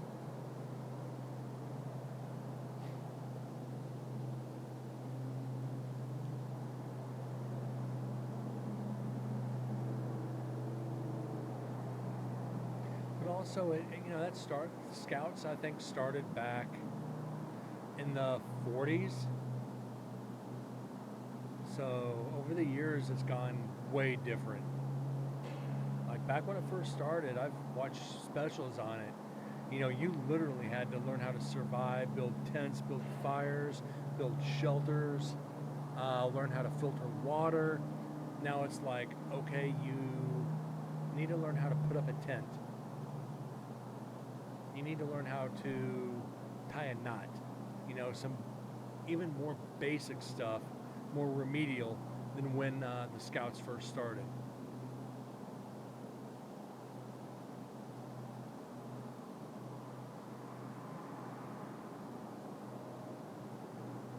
But should start a group for kids. Be like, learn how to ghost hunt at an early age. But there's also rules. And I when I helped run Sin City Paranormal, I set some bylaws that were pretty interesting. Yeah, that's also true, TM. When I put some rules in place for Sin City Paranormal, we allowed people under 18 to join, but they could not attend investigations until they turned 18. They had to learn the gear. They could come along, but they couldn't investigate. They were basically our workhorses. They learned the gear. They transported our gear. They carried our gear. They brought it in, learned to set it up, learned about the history, learned what to do and what not to do. They were basically our personal mules, but we taught them what to do. So when they were able to go on investigations, they were a step ahead of everybody else. Because I would not let anybody under 18, on a residential, just not happening. Big investigations like the prison, they wouldn't allow it anyway. It just safety reasons. Granted, there are a couple teams out there, a couple of them on YouTube that are really big. They're under 18. It's like, okay, whatever. Each their own. I don't agree with it, but they want to do it, that's on them.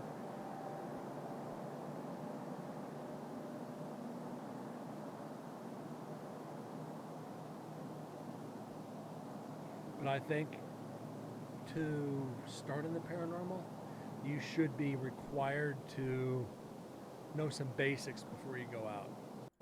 Not just go out gung-ho. I saw this on TV. Well, good for you.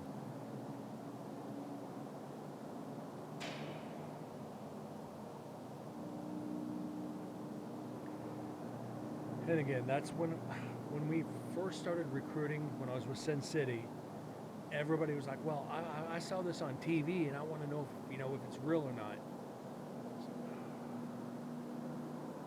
Forget what you saw on TV, please. We're going to show you the real paranormal. Then you teach them and they're like, this isn't for me. Well, this is what it really is. Remember, they go out for days and piece it together for a week. So what you're seeing in an hour, they did in 40 some hours. Know the limitation of the equipment they're using, yes. And that's why I say, your digital recorders, you got to know to learn to watch your batteries. And your memory card, how full it gets. Cameras, batteries, like I said, shielded batteries, running cables, for like DVR systems or the camera systems, just proper setup. With what, when you run IR lights, you can't cross the beams of IR lights when you're running IR camera systems. It will wash out the camera and you'll get funky lights on the screen. Basic, simple, proper handling of equipment. And that's what I was taught when I went to Sin City or to Vegas Valley Paranormal, is capabilities of equipment, proper investigating techniques. And that's what biggest part of why I wanted to start this show, is to teach everybody the basics of investigating, and it kind of just trickled over to this. And I'll stop at any time to teach what I know. if people have questions. So.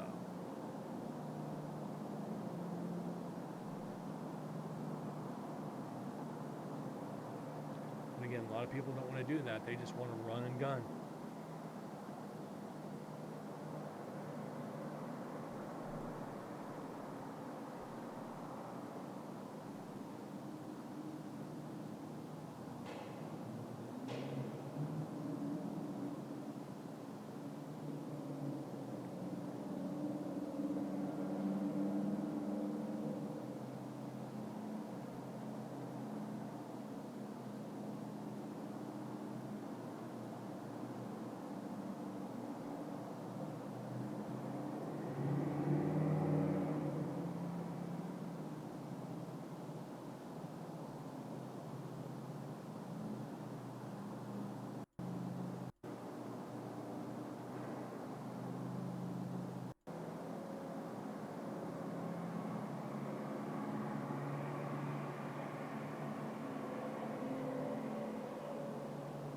The law library last year was not this dead.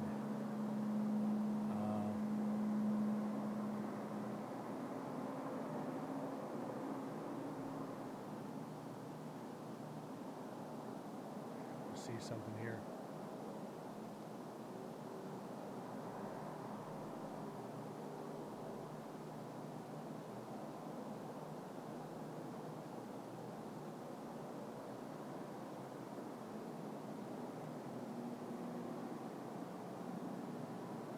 Where did I put it?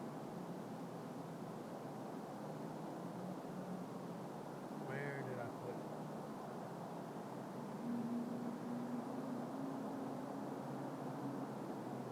We must love a quiet night, right? Huh.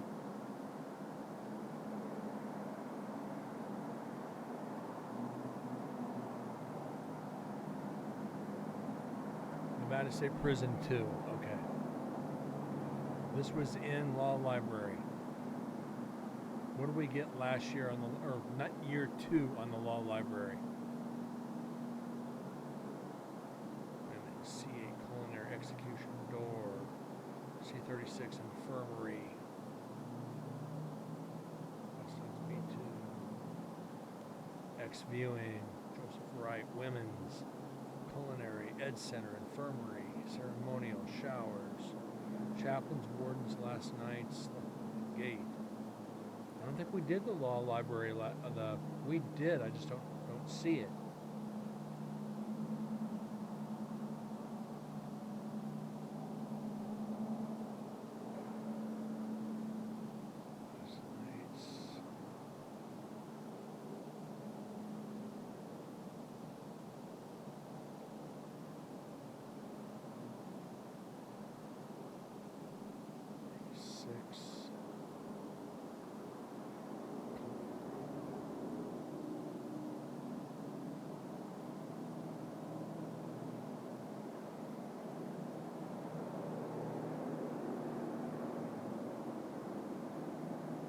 I don't think we had one in the Law Library last year.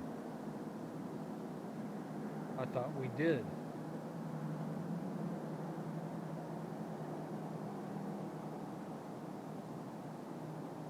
Huh. I guess I was wrong.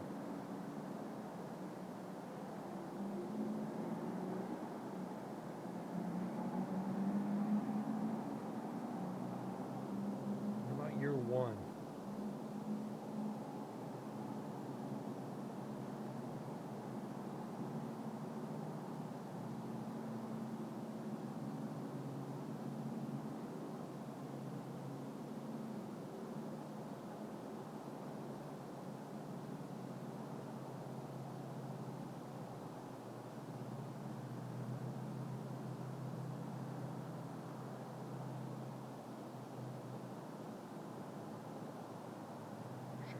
Warden's Office, Native American area, required special, really didn't, it was kind of like, it was a law library, so I think it was pretty much open to most, but We've been told there's always activity in there, we're just not getting anything. I think we might have to be in there to investigate to get any evidence. Law library, 1 EVP in 2 years. We need that. Psst. So yeah, we got 1 EVP in 2 years. We might not get any in 3. And that just proves when we go back for 4, we do not put any recorders in law library, which is all right. That just leaves more recorders for other places. Because I know we're going to do D block, C block, execution, execution viewing, execution door, building 6, 7, 8, 9, 10, 11, 12, culinary, showers,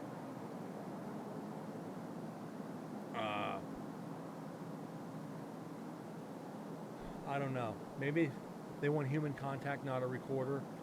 Entirely possible. Women's, of course.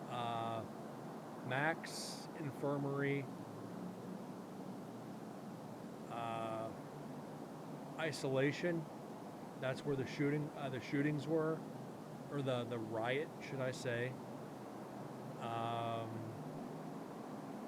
Yeah, we're gonna determine that. Weird question, which is my favorite chip in soda? Depends on the mood.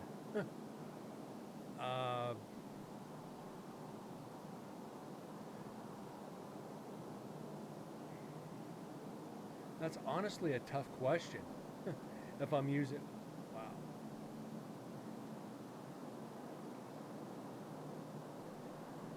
Favorite sodas, RC. I'll just say RC or A&W is my favorite sodas. As far as chips,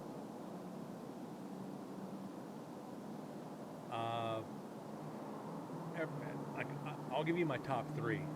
I like barbecue.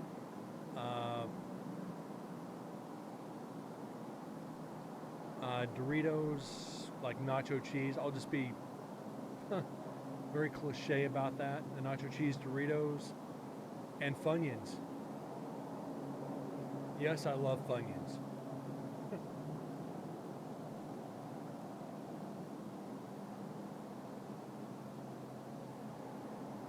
But I don't eat a lot of chips. Not anymore. Unless I got some like spicy, like habanero dip and some corn chips, I don't touch chips very often. Soda, I try not to.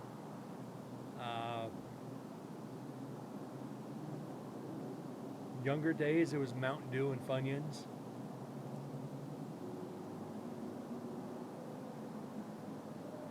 But if I had to just go generic, nacho cheese Doritos, and RC Cola.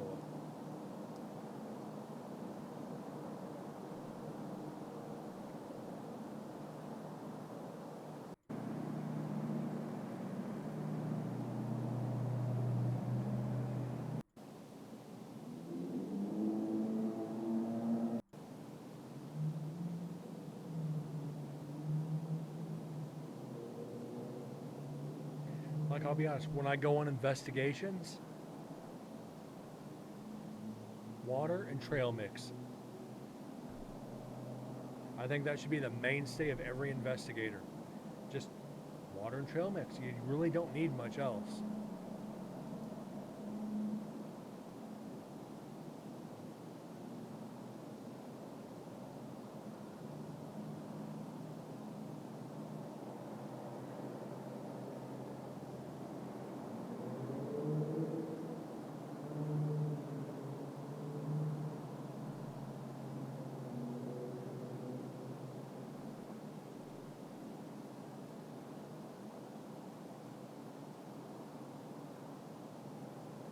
Trail mix for long car rides, I agree.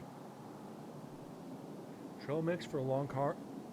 Anytime, like I said, I'm going on investigations, even if I'm going to investigations, it's trail mix.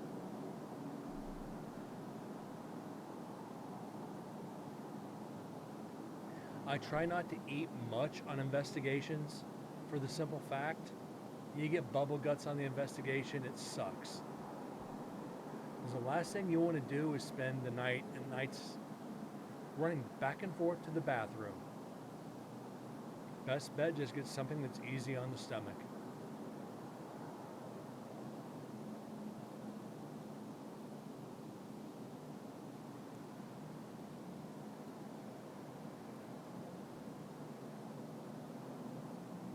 Like if we're heading out early in the morning, yeah, I get a coffee, of course. But once we start, anything after 10 a.m. trail mix.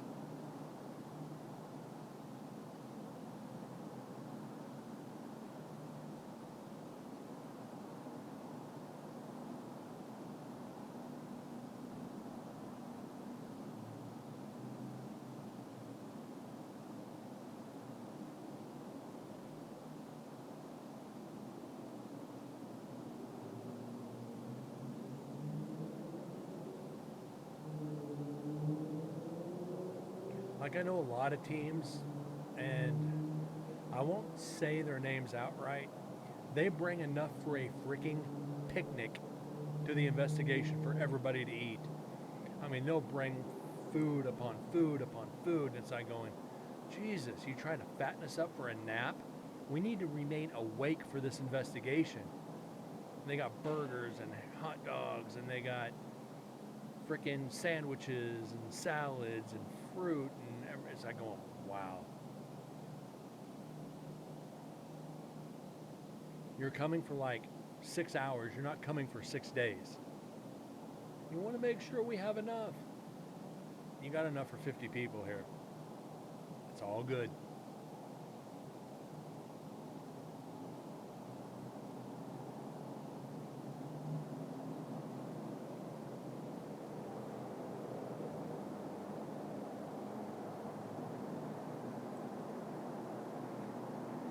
I think we're going to go about another 10 minutes, guys. We're going to stop at the 1 hour mark on this recorder. We're going to stop at 1 hour.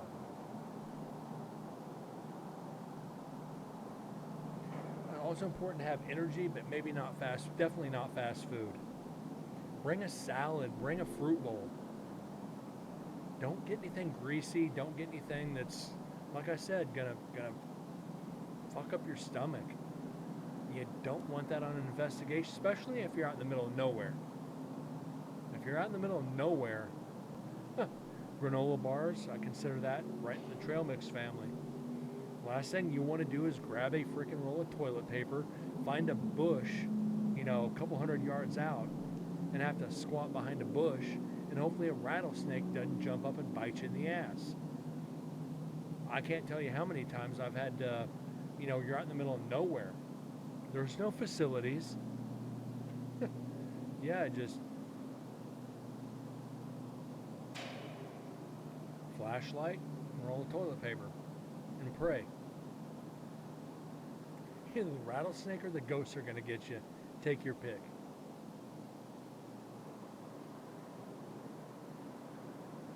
Or just a carrot as a snack, yeah? They did not bring a bucket. I've seen people bring buckets. You can hang them from the trailer hitch. Put a trash bag in it with a toilet seat. There you go.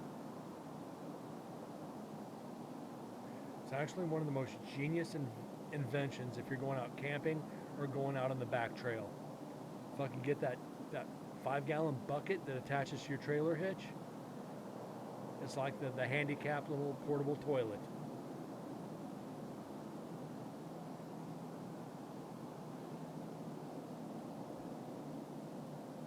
I ain't gonna lie. I've had to go in a bucket before. Kind of nasty to say it, but hey, it's human nature. We all do it. What's that original book they made for kids? Oh yeah, everybody poops.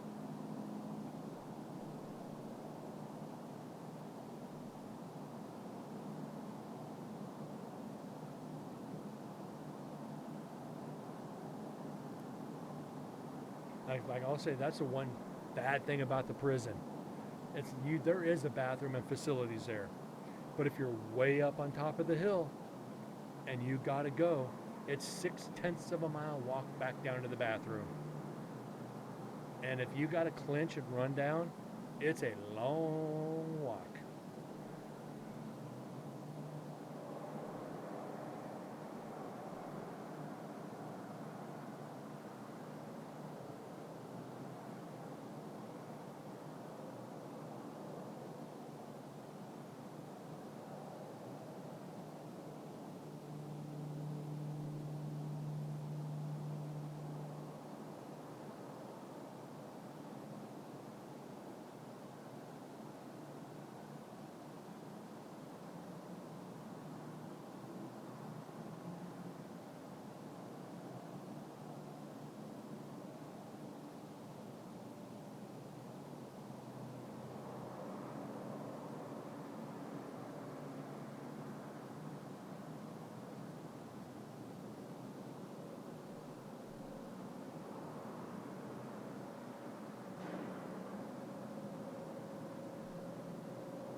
I apologize, guys. We are on a quiet night.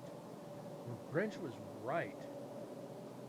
We must love a quiet night. We've had a few of them so far. Our next recorder, we better get like 50 EVPs or we're going to be way behind on the count.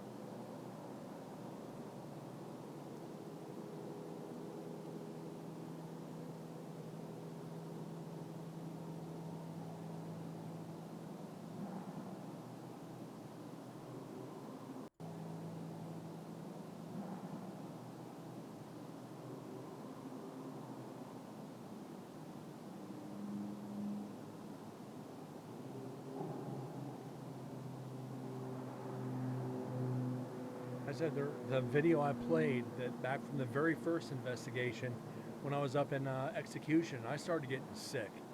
I mean, we're talking bubble guts beyond belief. That's inside.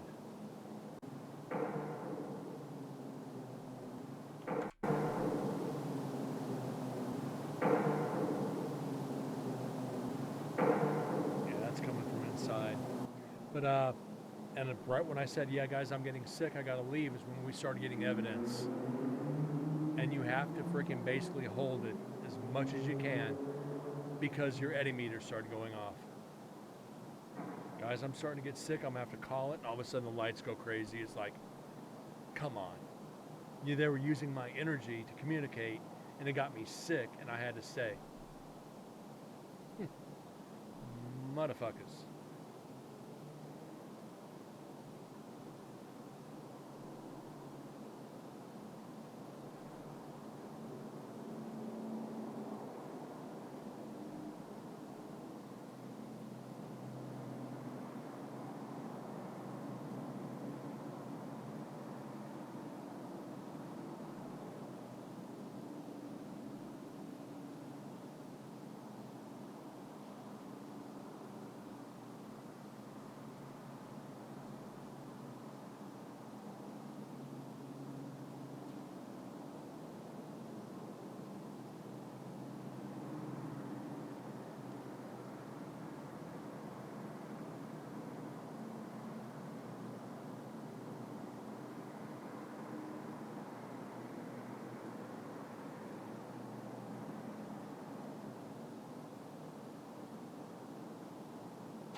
Nice, Grinch. Nice. You got me on that one.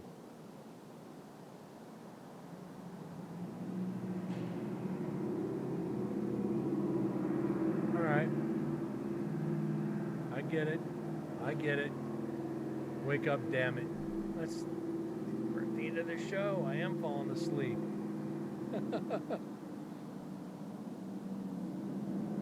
Oh my God. Yeah, I needed that anyway. It's like, it's what happens to white noise does to you after a while. You know this.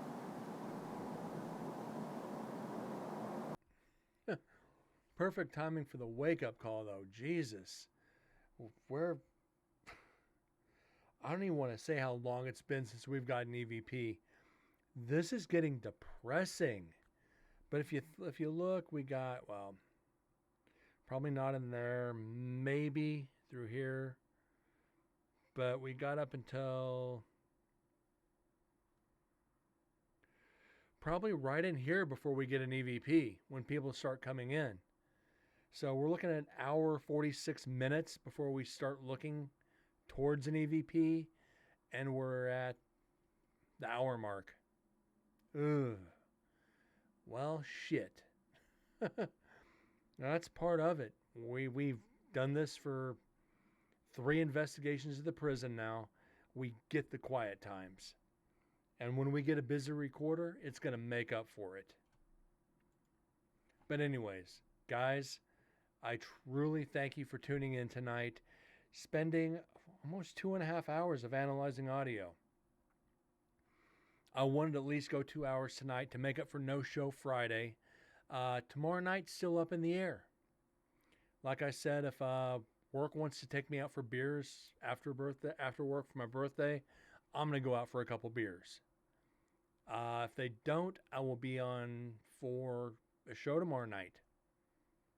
Well, we'll play that one by ear. But we are winding down towards number 400 and number 100 for NSP Part 3. We're getting there, guys. We've still got a shitload of EVPs. We're at 312 with a night and a half left to go. We're not in bad shape. But anyways, guys, thank you so much again. Have a great night. God bless, and I'll see y'all tomorrow. Thanks again.